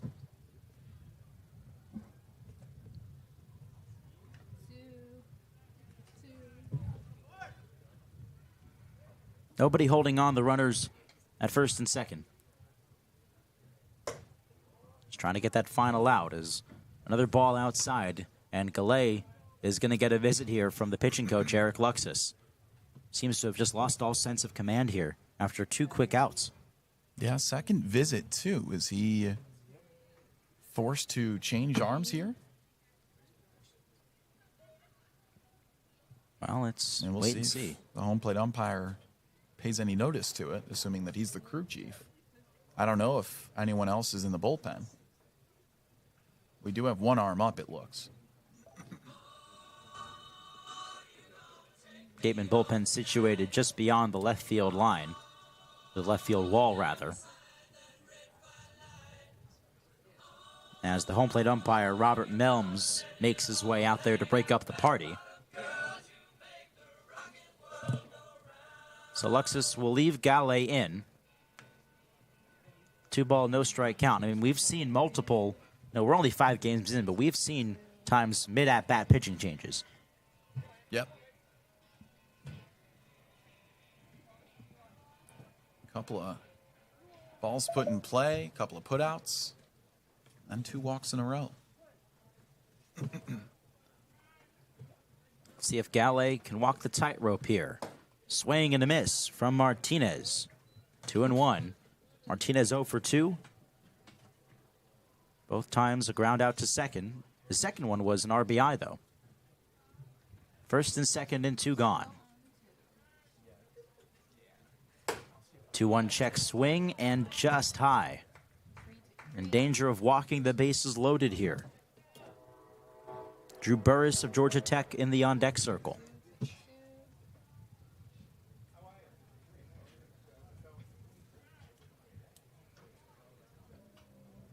3-1 up, high ball 4. 3 straight walks from Patrick Gallet. After 5 straight retired. Seems to lose the handle on it. And it will be Drew Burris with a chance to cash in for YD in a tie game. And here comes Luxus. So Luxus will make yet another move here, and this time it will be final. Gatemen go to the bullpen. Gallet done after walking 3 in a row, and the Gatemen will look to get out of this jam here in the top half of the 5th. New arm coming in a 2-2 ball game. This is the Gatemen Baseball Network here on Cape League TV. For a good piece of glass, call Abby. Located at 3 Tyler Avenue in East Wareham, call Abby Glass and Locks about getting a free quote for your windows, doors, locks, and other glass needs. Mastria Auto Group. Whether you need sales, parts, or service, call Mastria Auto Group for all your Kia, Cadillac, Mazda, VW, Subaru, and Nissan needs. Mastria delivers. www.mastria.com. Legacy Insurance has been servicing Wareham and the surrounding area since 1980.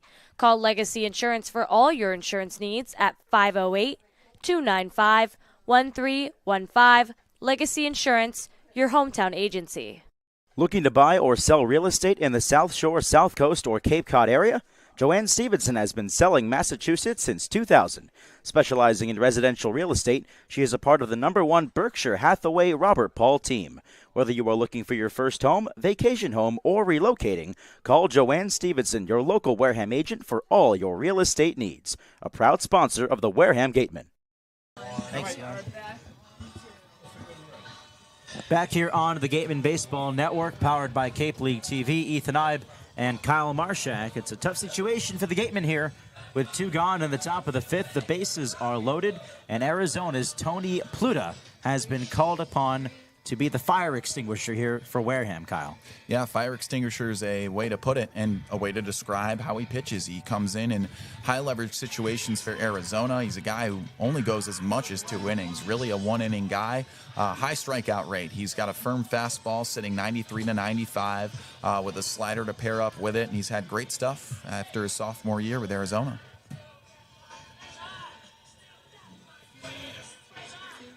Pluta pitched well on opening day. A couple of scoreless innings of relief. He's got a difficult task here. It's the only game that Pluta has pitched in this year, so he is well rested.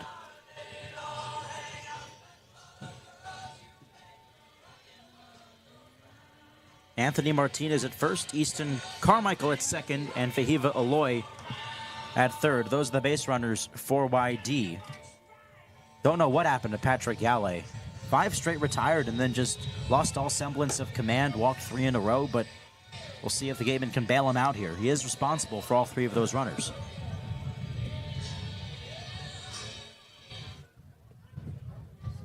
Pluta, a guy who likes to live up in the zone, working on a changeup this summer. Rocking the High Sox look here on a Red Shirt Friday.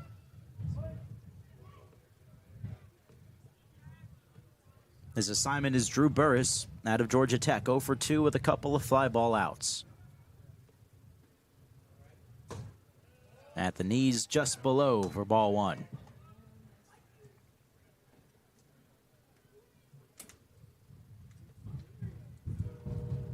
All 3 base runners take their leads. Defense playing straight up. The pitch. Burris fouls it back. 1-1. Gatemen tied the game a half inning ago in the bottom of the 4th. Colby Turner provided the RBI. Antonio Jimenez has homered tonight for Wareham. I was back in the 1st inning. YD scored both of their runs in the 3rd. RBI for Aloy and Martinez. Pluta's 1-1.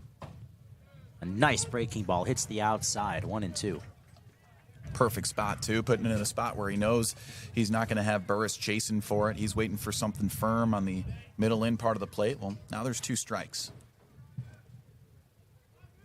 Pluta peers in for the sign from Rylan Galvin. 1-2. Check swing. Did he go? No, says the first base umpire, Mike Rabideau. Yeah, was close. Alexis, not happy about that. It was close. 2 balls and 2 strikes. Pluta looking to keep this game tied for Wareham.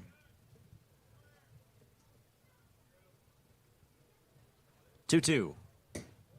Checked his swing again, and a full count.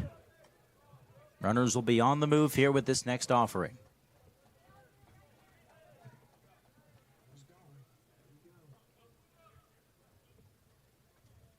Pluta locked in.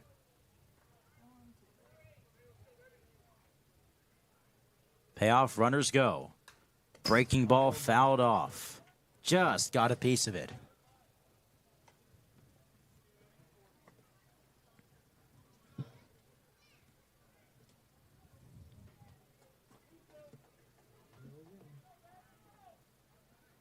We'll do the 3-2 at least one more time here, as all 3 runners get off.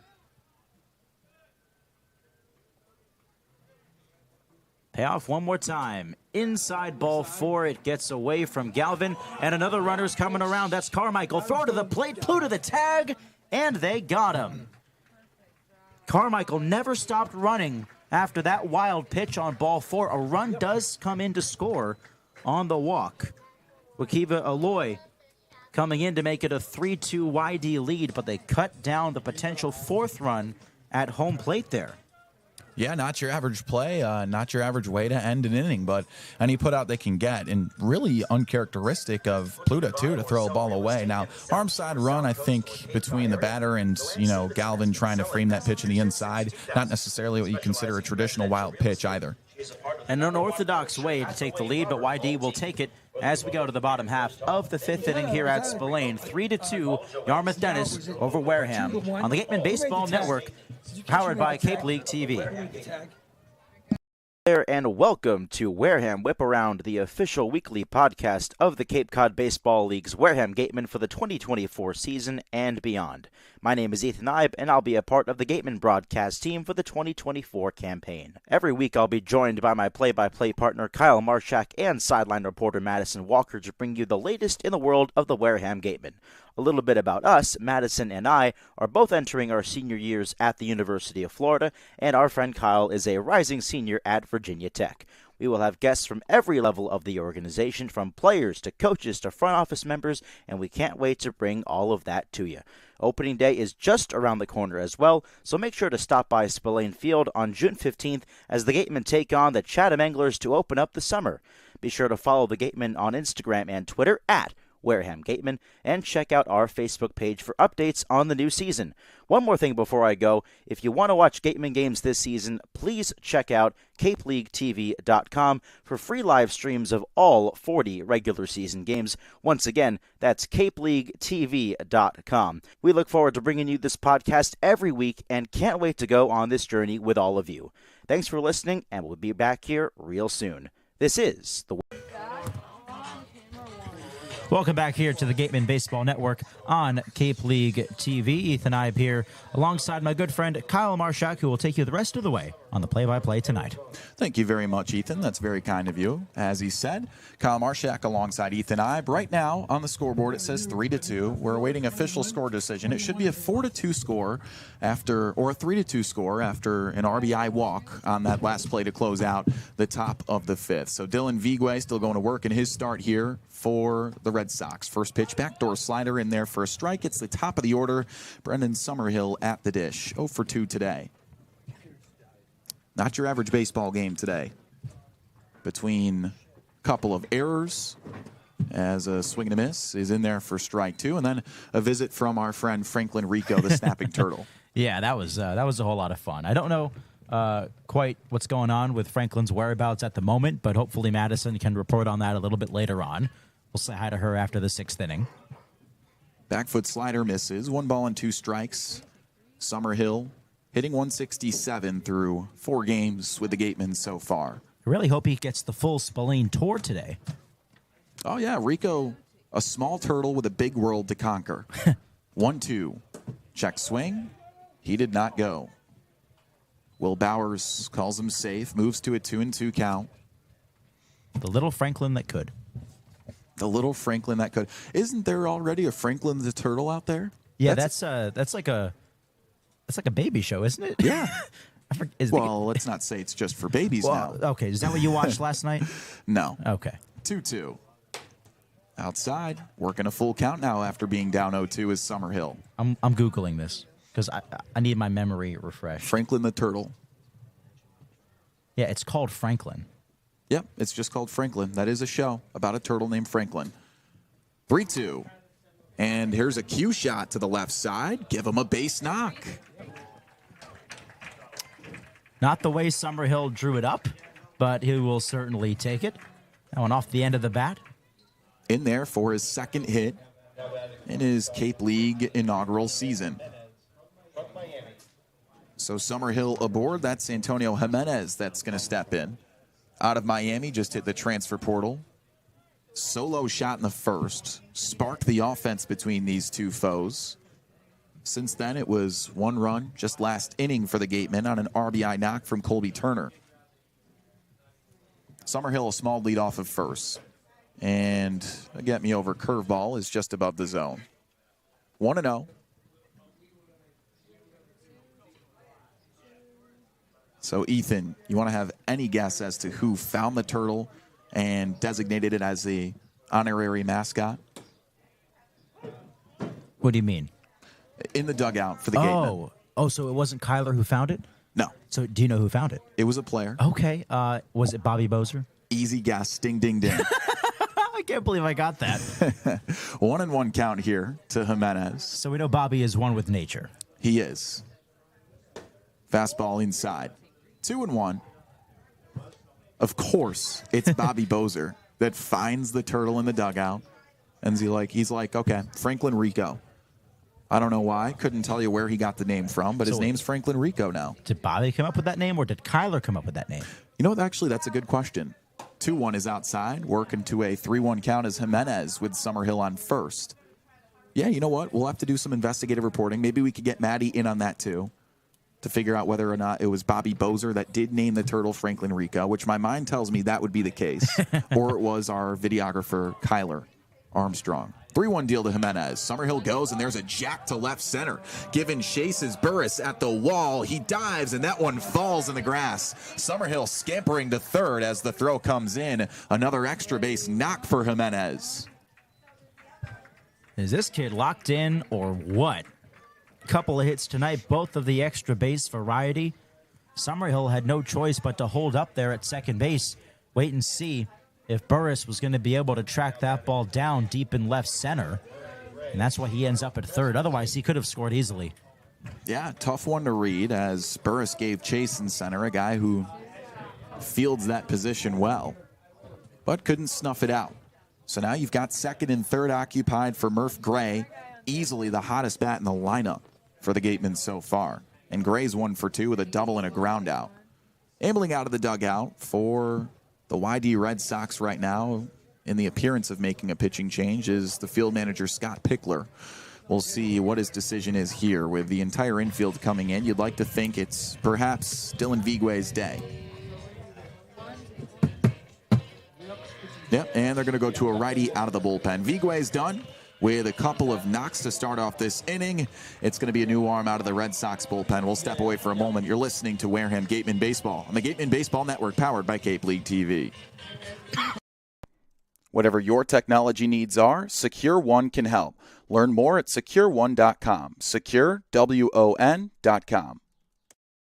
The Wareham-based AD Makepeace Company, founded in 1854, is North America's largest cranberry grower, the largest private property owner in eastern Massachusetts, and a recognized leader in environmentally responsible real estate development and stewardship. For 170 years, AD Makepeace Company has supported community events and organizations like your Wareham Gatemen. Visit admakepeace.com to learn more. Attention baseball fans, are you ready to hit a financial home run? PCT Federal Credit Union is here tonight to make your dreams of home ownership and driving off in that new car a reality. Their unbeatable low rates on mortgage and auto loans are a win for everybody. Whether you're rounding the bases to buy your first home or looking to upgrade your ride, PCT Federal Credit Union has got your back. Swing by their tent before you leave or visit their website to learn more about how they can help you step up to the plate and score big on your financial goals. The AD Makepeace Company also owns and operates Reed Custom Soils, the area's leading manufacturer of custom soils, including CU structural soil and Rooflight certified green roof media.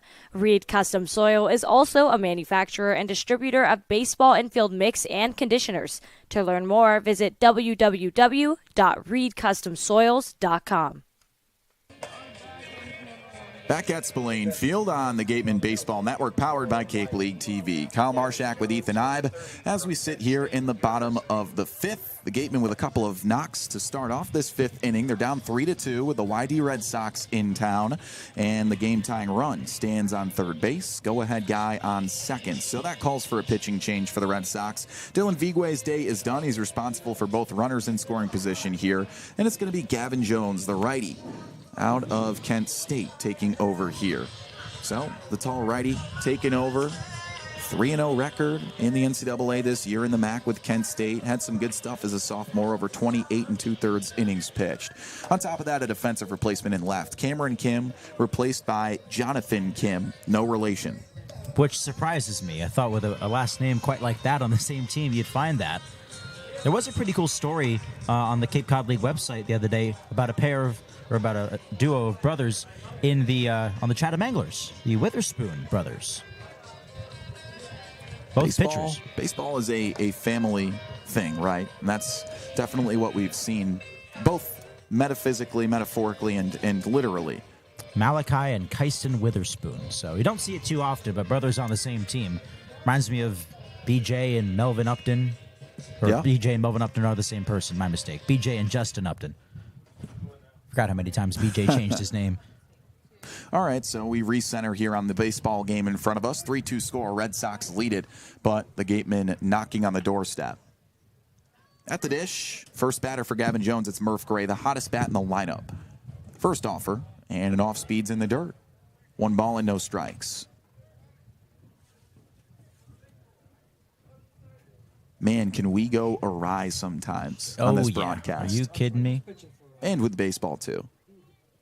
Not many normal baseball games played in front of us so far this year. 1-0 to Gray, the Fresno State corner infielder.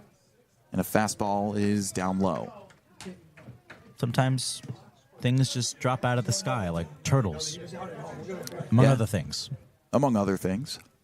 Speaking of dropping out of the sky, some weather appears to be headed in our general direction, so we'll keep you updated on that. 2-0 pitch with the infield in, and it plunks him. Gray eats that one on the left elbow. Appears to be fine. And Gavin Jones hits the first batter he sees. Bases are loaded now with no outs. Yeah, that's definitely going to sting for a little bit there for Murph. Don't want to see one of your hottest hitters get plunked. And it looks like he's got to take a second just to walk this one off. Yeah, Gray's kind of just stretching that thing out.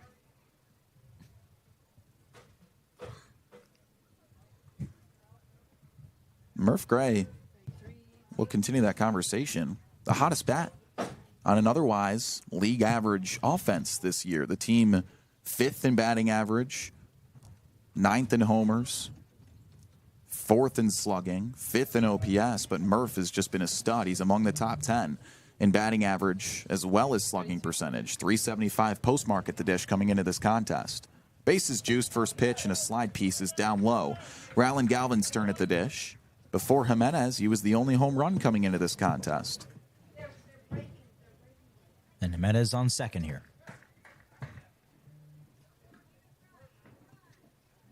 3 ducks on the pond. 1-0 deal. In the dirt, 2-0, hitters count. Both homers we've seen this year just sprinkled over the left field fence. Pretty much down the line, too. Both no doubt shots. Both bombs. Galvin, the Texas Longhorn. One of 3 spectacular catchers on the roster, the 2-0.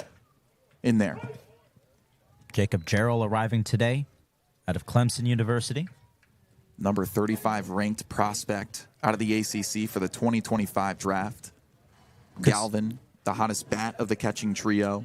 And then Dobbins, an all-MAC catcher. 2-1. In on the hands and fisted foul. 2-2. We could see Jarrell pinch hit later on. Wasn't sure he was going to get the start today with it being his first day in town, but could see him make his Cape League debut tonight in a bench role. Gets the name JJ often. Acronomically. 2-2. Still no outs. Bottom 5. Gatemen down 1. Slider outside. Full count. So Gavin Jones comes in, hits the first batter he sees, and he's worked a full count with the best power bat on this team at the dish.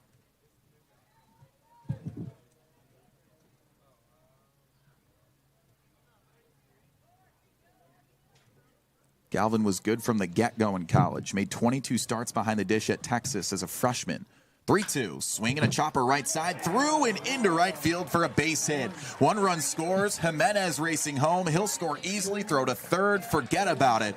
An RBI knock with the bases juiced. 2 come in, and the Gatemen retake the lead here in the 5th. We know Galvin's got that pull side power, but you love to see him go the opposite way there, even with just a chopper to the right side, just out of the reach of the second baseman call. Galvin cashes in. And Gray moves to third. Insurance run 90 feet away. And Galvin standing pretty on first with another RBI knock. Here's Bobby Bozer. Perhaps the namesake, if not at least the discoverer of. The father, if you will, of Franklin Rico, the snapping turtle we met earlier today. First pitch to Bozer, the USF Bowl. It's down low. Now, if Bobby comes through here, is the rally turtle philosophy confirmed, Kyle Marchak? It's his first at-bat after the discovery of Franklin Rico, so definitely something worth thinking about. 1-0 with the corners occupied, pickoff throw, and getting plunked on the throw there over at first is Galvin. Yeah, Riley got a good piece of that pickoff throw, and he's in a little bit of pain down there. Yeah, I think he got hit in a spot that you don't want to be hit in.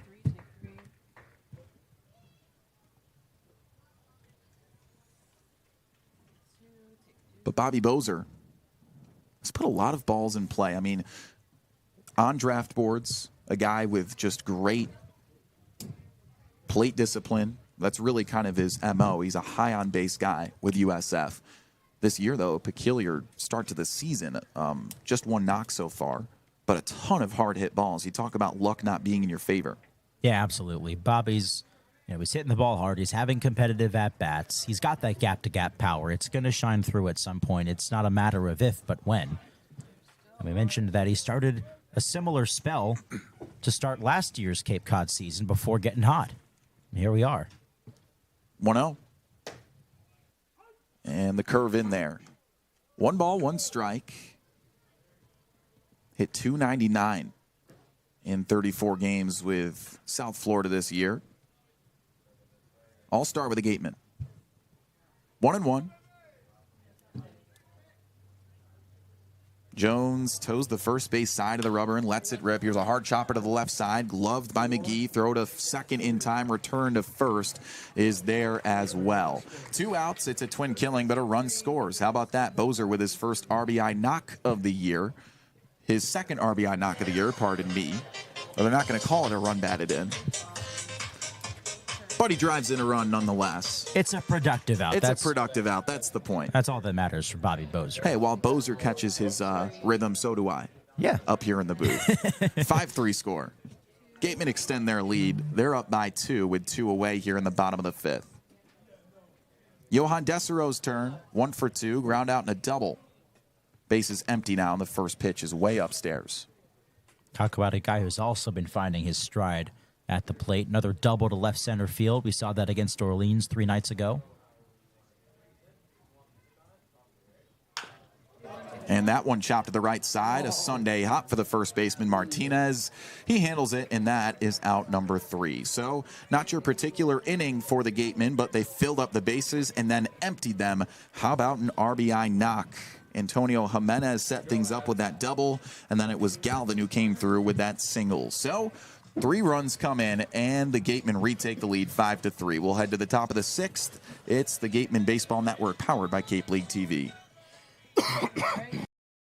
Let's wind the clock back to those times you were a pitcher at Wright State. Now tell me how you got the opportunity to go to Wareham and what that time was like for you. Well, I had gone out for the Pan American team in '91 just to kind of get my face and name out there nationally. And I made the first couple of rounds of cuts. So all of a sudden, people started to take notice. When I was fighting, I wasn't going to make the team. I was a freshman coming out of Wright State, opened some eyes, but wasn't ultimately going to make the team. So when I get cut, I get a call from Alaska. The 2 top leagues, the number 1 was Cape Cod, and then the Alaskan League was a really good league too. But those were the 2 big ones. I got a call from Alaska. I got a couple calls from the Cape. I got a call from Wareham, and they said, we have a kid that's going back home, and would you be interested? I mean, they didn't even have to finish their sentence, and I was like, I'm packing. I'll be there as soon as I can get my 85 Ford Tempo on the road and up there. So, did you enjoy that clip? clip? Well, you can catch the rest of this episode and all episodes of Wareham Whip Around, the official podcast of the Wareham Gatemen, available now on Spotify and Apple Podcasts.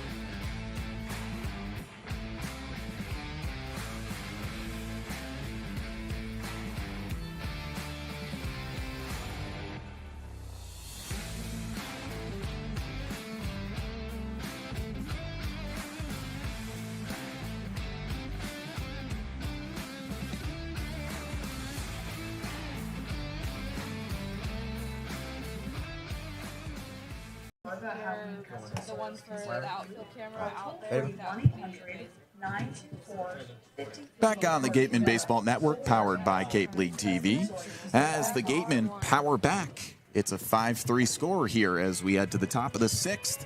But it's been back and forth. How about Yarmouth Dennis pouring in 2 runs in the 3rd and then 2 in the 5th? They had a 1 in the 5th, pardon me, a 3-1 or 3-2 advantage at one point. But again, a trio of runs on 4 hits last inning for the Gatemen. That's how they retake the advantage. And retaking control of the bump, his second inning of relief, it's Tony Pluta out of Arizona. The sophomore peers in for the side. His first batter, the 6-hole hitter, Cade McGee out of Texas Tech. Swing and a miss on the high heat. So we continue that conversation about the rally reptile, Franklin Rico. Bobby Bozer, the one that found him in the dugout earlier. And you know what? He poured in an insurance run. I'll consider it as a rally turtle. Called strike. All right. Let's get the merch shops on it. We've got a killer merch stand-up downstairs. So at some point here in the next week, I want to see some Franklin Rico turtle T-shirts, huh? I love it. From the full, here's the 0-2. Way outside. Cade McGee today, 0 for 2. The only 2 strikeouts, as a matter of fact, to the credit of Colarusso. 1 to the credit of Gallet. 1-2 deal. And a curveball in the dirt. Count levels. Continuing the discussion of what Franklin Rico's career would look like. And this will be my final note on it. Glenn Hannington, president of the Wareham Gatemen. He's pretty experienced in law. Oh, yeah, you could say that. He said it's very possible getting him commission on his deals for merchandise. Here's the 2-2. Popped him up, right side. It's a souvenir for the fans. And the reason for that is because Glenn would like to be his agent. Brilliant stuff. If you don't find opportunities, you create your own. Huh? Exactly. See a chance, and you take that chance. White's taking control here as weather might stop this game soon. 2-2 deal from Pluta. Off the end of the bat, Pluta saying, hey, Putnam, find that one. And he does. 1 away. Yeah, rain appears headed directly for us within the next 10 minutes or so, so we'll see what happens. Jake Brown was at CBU, just transferred to LSU, and he's 1 for 2 today. Single in the 2nd, grounded out 2 second, back in the 4th.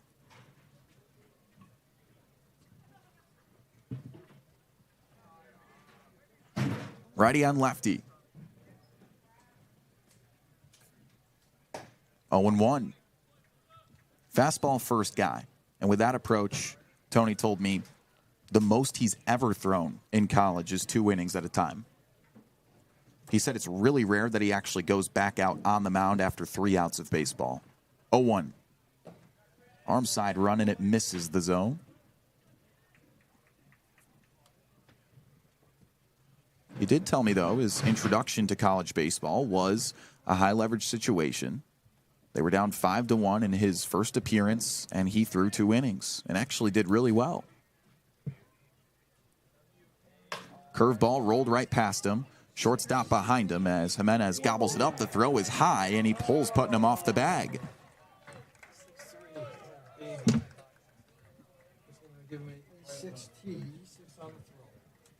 So it's going to be an error on the shortstop, Jimenez, who's had an otherwise eventful and successful day out there for the Gatemen. And first error to the Gatemen's credit as well today. A defense that's been pretty solid, at least passing the eye test this year, Ethan. Yeah, defense has been solid. You look all the way around and you see some really athletic guys out there, of course. And Jimenez, despite that throw, has sparkled today with the bat. He made a couple of good diving stops earlier this season as well as tonight. And it looks like Smythe is down there to talk with the first base umpire.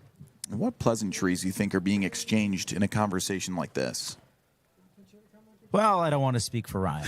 Though I will say that we found out that yesterday's ejection at Brewster was his first ejection ever as a coach, period. At college or in the Cape.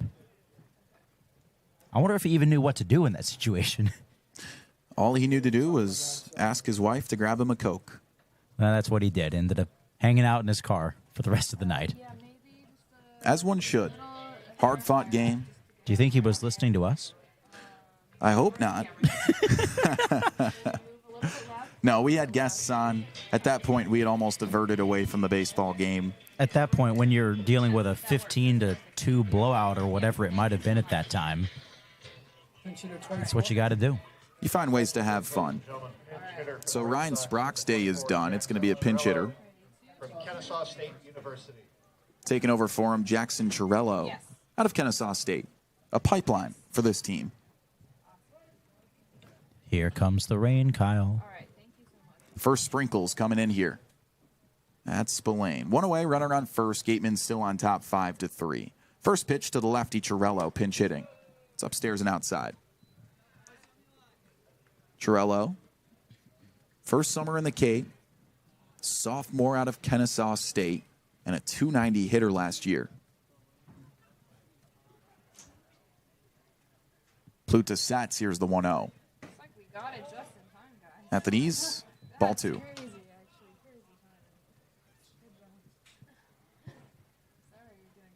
So by Cape rules, after 5 frames, the game can be chalked up as a finished ball game. We'll see how heavy this rain becomes. 2-0. Popped up left side. Murph giving chase at the wall. Runs out of space. You can keep that foul ball, courtesy of attorney Glenn Hamilton and his daughter Thomas. Chirello, an outfielder, but has shown up at third base before.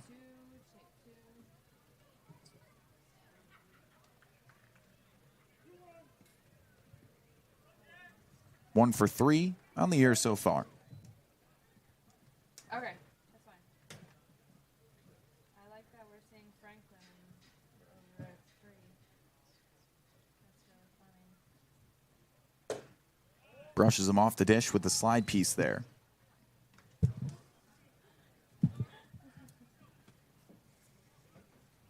Fluid would like to get that double play ground ball here. Get out of this inning.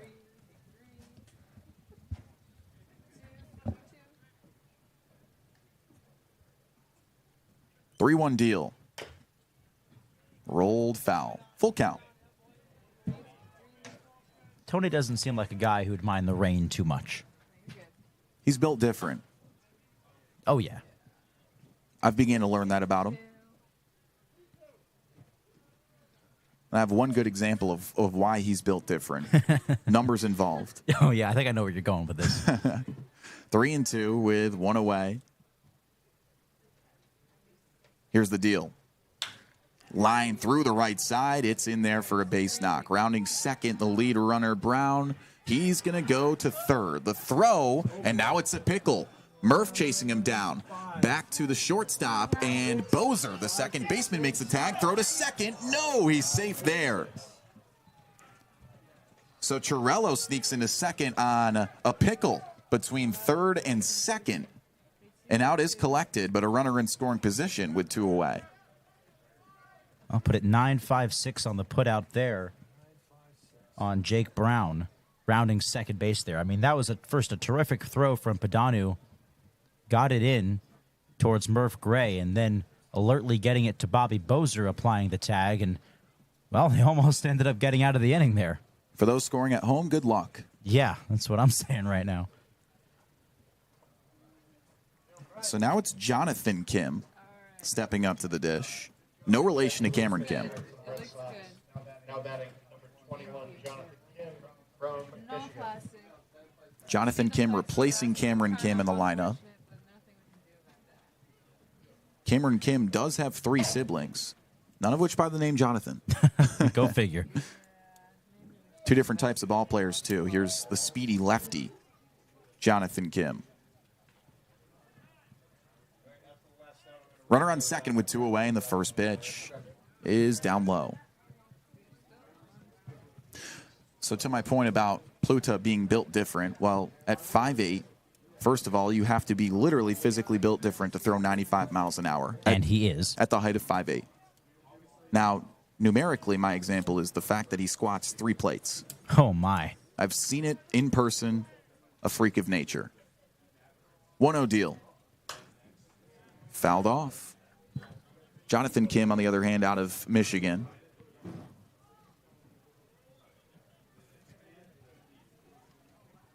Wasn't Pluta just curling 85s the other day? Yeah, I believe so. And it's interesting, too. I mean, pitchers obviously have big arms, but you still have to be flexible in order to pitch well. 1-1. Check swing. It's a called strike.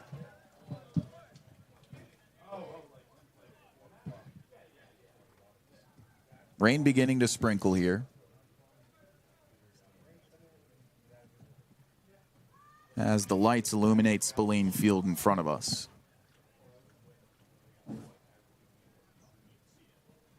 Modest lead over at second for Chirello, and Pluta's going to reset.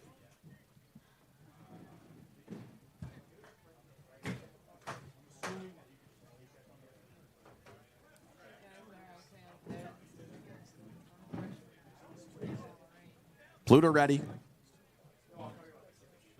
The 2-strike offering. Swing and a miss. Got him. Here's the throw to first.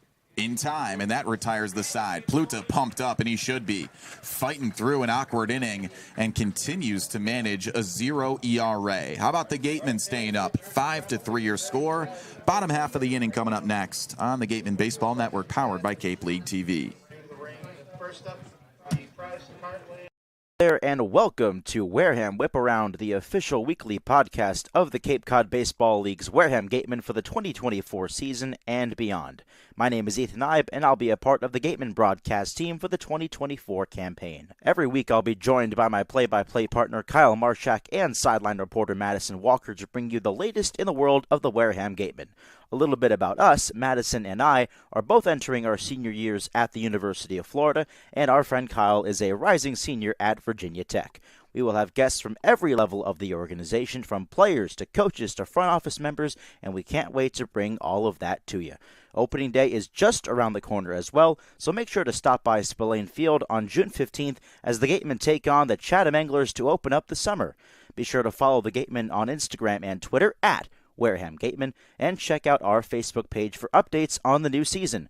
One more thing before I go, if you want to watch Gatemen games this season, please check out CapeLeagueTV.com for free live streams of all 40 regular season games. Once again, that's CapeLeagueTV.com. We look forward to bringing you this podcast every week and can't wait to go on this journey with all of you. Thanks for listening, and we'll be back here real soon. This is the Back to action here at Spillane Field on the Gatemen Baseball Network, powered by Cape League TV. The Gatemen score 1 in the first, 1 in the fourth, 3 in the fifth. On the other side, it was 2 in the third and 1 in the fifth for the Yarmouth Dennis Red Sox. That's how we have a 5-3 score here at Spillane Field. Kyle Marchak with Ethan Eibe. We have Madison Walker on standby here on what has become a drizzly lead for the Gatemen by 2. We head to the bottom of the 6th, and a new arm, the third one at that, for the Yarmouth Dennis Red Sox will take the bump. It's Dylan Delvecchio, the left-handed pitcher out of Tarleton State University. Delvecchio, the third arm that YD has thrown out there today. Dylan Vigwe started this one. Didn't have a bad start by any stretch. He was replaced in the 5th inning by Gavin Jones, and now Delvecchio here in the 6th as the rain does get heavier here. So Delvecchio will take over. Final stat line for the other arm, on the other hand, for the YD Red Sox. Jones, 1 inning, 1 earned run, and nothing doing otherwise. Gave up a hit. Gatemen maintaining a 5-3 lead, and as we speak, I think play has just been halted. A flash of lightning in the distance and rain continuing to pour down here at Spillane. Now it's worth mentioning, too, by the rule book that the game is rained out. It could be a chalked-up ball game. 5-3 score, it would be a Gatemen win. Yeah, we've gone through 5 innings here at Spillane Field tonight, so this game would be official if play does not resume, and it would be a 5-3 Gatemen win. But well, this is our first experience with the Wareham weather delay, alliteration intended. So we'll see what happens. And with that, too, they're, I believe, looking at the radar on the phone of the trainer for the Gatemen over there. You guys want to try Maddie right now?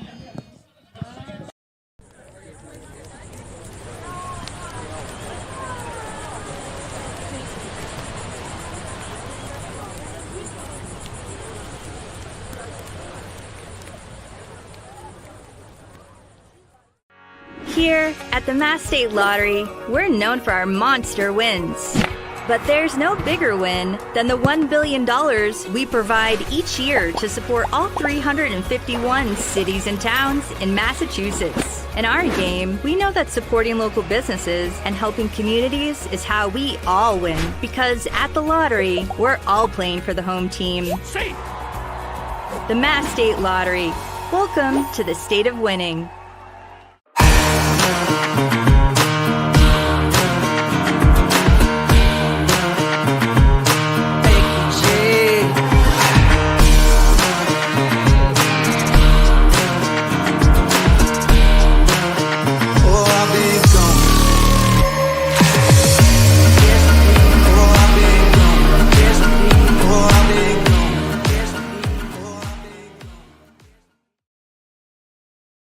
When you need to be seen for a minor illness or injury, Cape Cod Healthcare Urgent Care is here for you with high-quality, full-service walk-in care. ER expertise meets urgent care convenience at our 6 urgent care centers, which are staffed by board-certified ER providers and located Cape-wide from Falmouth to Orleans. Cape Cod Healthcare Urgent Care is open daily and offers a cost-saving option for everything from sprains to stitches, with timely treatment in under an hour for most patients. View online wait times at capecodhealth.org/urgent care. Cape Cod Healthcare Urgent Care. Minor emergencies, major attention. If we're gonna throw it, all right, we're gonna put it on her. We are ready. 3. Back on the Gatemen Baseball Network, powered by Cape League TV. In the middle of a rain delay as the Gatemen lead it 5-3. And for more on the vibes down there in the field, Maddie, how you guys doing down there?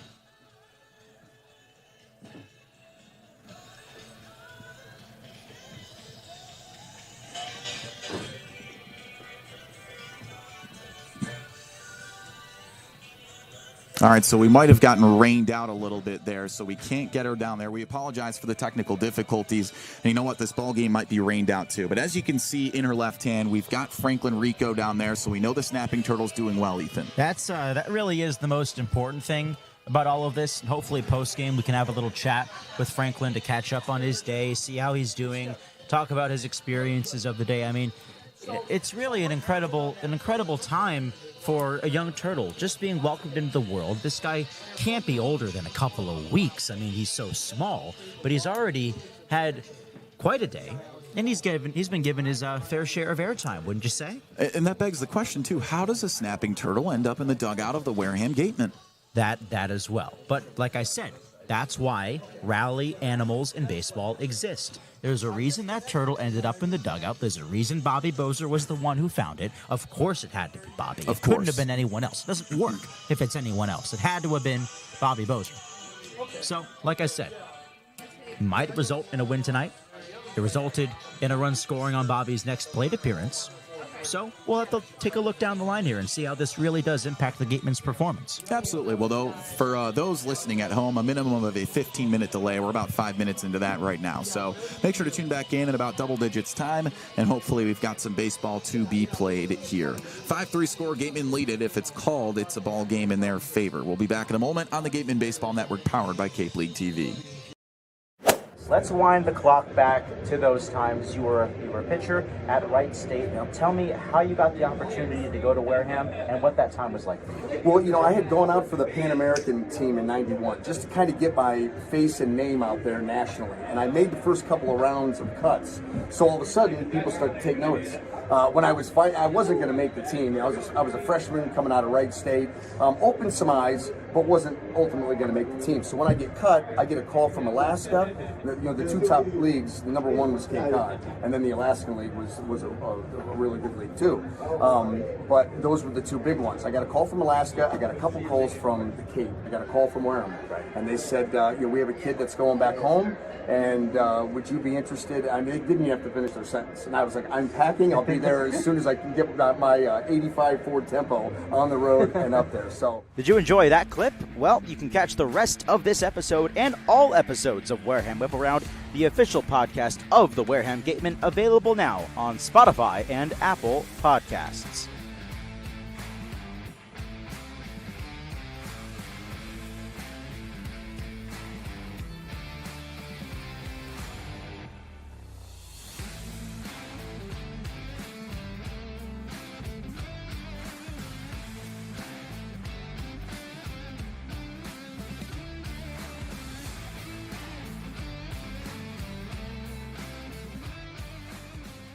And the Gatemen are up 5-3. We're with the broadcast crew, Madison Walker.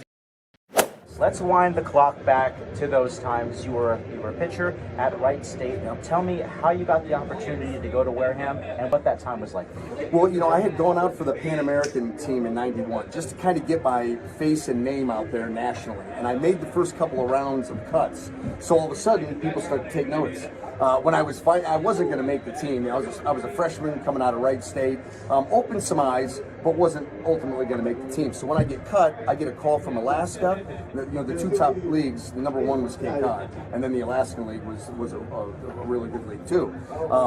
But those were the two big ones. I got a call from Alaska. I got a couple calls from the Cape. I got a call from Wareham, and they said, we have a kid that's going back home, and would you be interested? I mean, they didn't even have to finish their sentence, and I was like, I'm packing. I'll be there as soon as I can get my 85 Ford Tempo on the road and up there. So, did you enjoy that clip? Well, you can catch the rest of this episode and all episodes of Wareham Whip Around, the official podcast of the Wareham Gatemen, available now on Spotify and Apple Podcasts.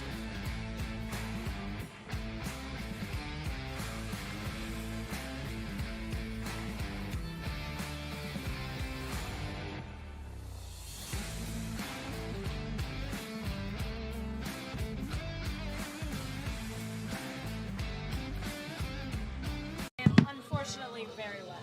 Yeah. For a good piece of glass, call Abby. Located at 3 Tyler Avenue in East Wareham, call Abby Glass and Locks about getting a free quote for your windows, doors, locks, and other glass needs. Mastria Auto Group. Whether you need sales, parts, or service, call Mastria Auto Group for all your Kia, Cadillac, Mazda, VW, Subaru, and Nissan needs. Mastria delivers. www.mastria.com. Legacy Insurance has been servicing Wareham and the surrounding area since 1980.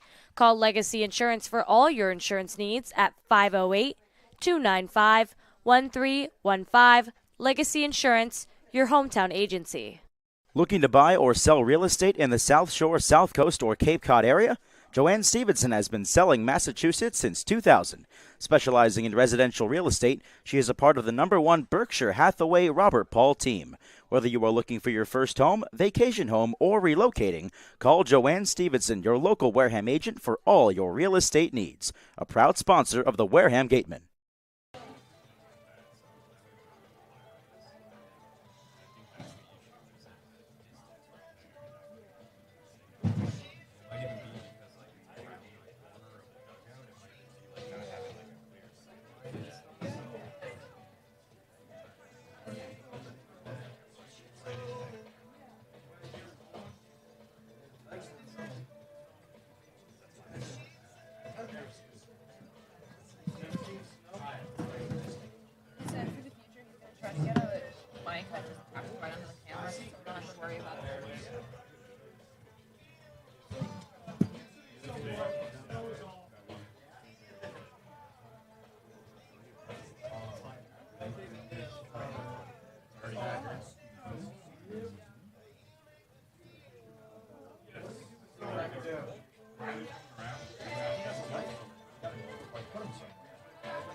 stuffed up a little rain delay, Johnson.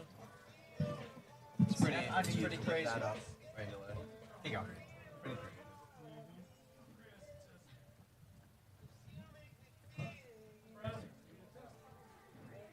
Well, so let me ask you. I had no audio issues today on the main thing. So what changed today? Yeah. We just finally have it working because we got it working yesterday too. I think it's just that we didn't have the cable missing an Ethernet cable and we used an Ethernet adapter to USB-C to get it plugged in this computer and everything and how it works.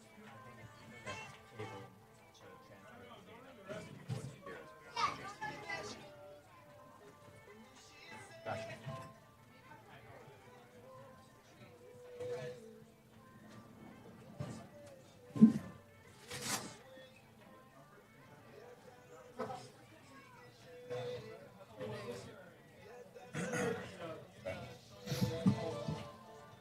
So how long have you been statting for MLB? This is my third year. So 2. Gotcha. But, we got a whole new system, and that's what's kind of tripped me up. Sure. We went from Point Streak to the MLB system. Yeah, right. I used to use Point Streak all the time. Yeah, and I got real familiar with that, and now we got this new one. And like that play, I missed the play with the ground out. That was on me. But the play where the pass ball came in, Yeah. and they got the guy. One guy scored, and then they got the guy at home. I thought I entered it properly, and it turned out I had the wrong selection in the drop downs. Gotcha. So I got to figure out what went haywire there, since still learning the system. Yeah. But it's coming along. It's pretty interesting and kind of easier in some ways. Yeah. Especially when we're doing substitutes. So, because what happens is you can actually put guys in the lineup, like just checking and inserting them right. And then if they're in the wrong, because you may not know the right batting order, you can just drag them into the right place. Oh, that's which nice. is really nice. Yeah. Like I remember with Point Streak, you'd have to insert substitutions like with a certain after a certain amount of batters in an inning. Exactly. I did 3 years of that in indie ball. So Yep. That's funny. Exactly. I kind of miss it a little bit, but not really. In some ways, it was a little better because a lot of the keystrokes, the shortcut keys in Point Streak were real quick. Yeah. Yep. Undo. Well, cozy. Yeah. But no, just ball and strike were just click ball, click call, click F, whatever. Yeah. This, because we made kind of a little stink about being here because we have to actually see where the pitches go. We have to put them in a strike zone and then select. Balls are easy, just ball, BB. But now you can actually chart everything. Well, kind of, yeah, but the nuances of strikes. Because you have call strikes, foul balls, foul bunts, foul tips. And we also have balls in the dirt, which only come up on plays with guys on base or with 2 strikes. That pops up. Huh. So you're like, oh. Interesting. Yeah. Wow. So and there's other odd little nuances that are things are buried up in other menus, and it's just a matter of familiarity. Sure. I mean, How long overall. have you been doing this? You say you've been broadcasting other things? Yeah, so I'm a senior. I'm going to be a senior at the University of Florida. Okay. My last 3 years, I was in the Pecos League, basically in the Southwest. I was in Alpine, Texas, working for a team called the Alpine Cowboys. So they're indie ball, but I got my start there right out of high school. I was there. What? Right now? Like me talking right now? Figure it out. Alright. Yeah, so I started out there and then thought to myself I wanted to at least expand my horizons.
A long-awaited re-welcome here on the Gatemen Baseball Network, powered by Cape League TV.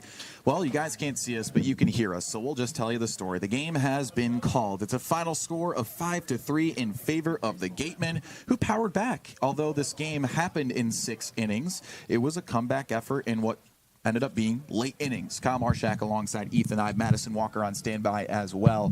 Final score of 5-3 as the Gatemen grab their 4th win of the year. They're 4-2 on the 2024 campaign. A well-fought effort and a comeback one at that, Ethan. Yeah, definitely a terrific effort tonight from the Gatemen. You know, you go down and to Brewster and you lose 15-4, and then, you know, come back the next day, come back to the friendly confines of Spillane and get the win. They're 3rd in a row at home. They snapped the 2-game winning streak for the YD Red Sox. A couple RBIs today for Rylan Galvin. Colby Turner punched one in, and of course Antonio Jimenez, someone to spotlight, hit his first home run of his Cape League career, a long drive to left field back in the 1st inning.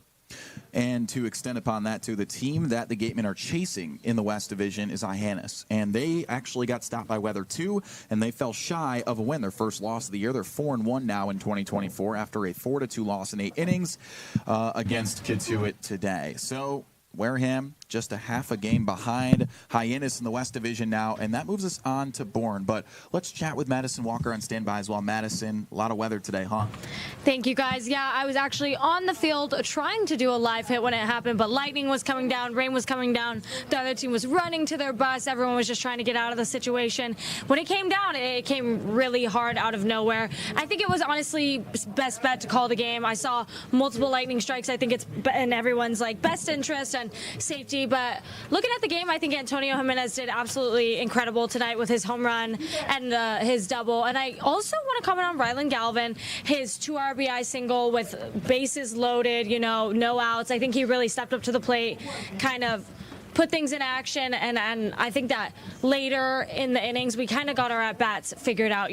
We weren't loving the score at the beginning, but I'll take this. We're calling it 5-3. That's a win in my book. So what do you boys think? Another important question, too, Maddie, is Franklin Rico okay, the turtle? Franklin Rico is okay, but might be Francesca Rico? That's Think that she's a girl. She might be a girl. Rico. Breaking news, folks. Franklin is now Francesca, and you know what? We support her. Awesome. Well, what turned into an audio-only broadcast here from the booth at Spillane Field. The Gatemen do win 5-3, a rainout through 6 innings. They take down YD by that final score. So for my entire crew, Joseph Henry, Allison DeWitt, Madison Walker, and Ethan Eibe, I'm Kyle Marchak, and make sure you guys check out the post-game show on YouTube. We'll be back in a moment on the Gatemen Baseball Network, powered by Cape League TV. What was so funny? I said Franklin is now Francesca, and we support.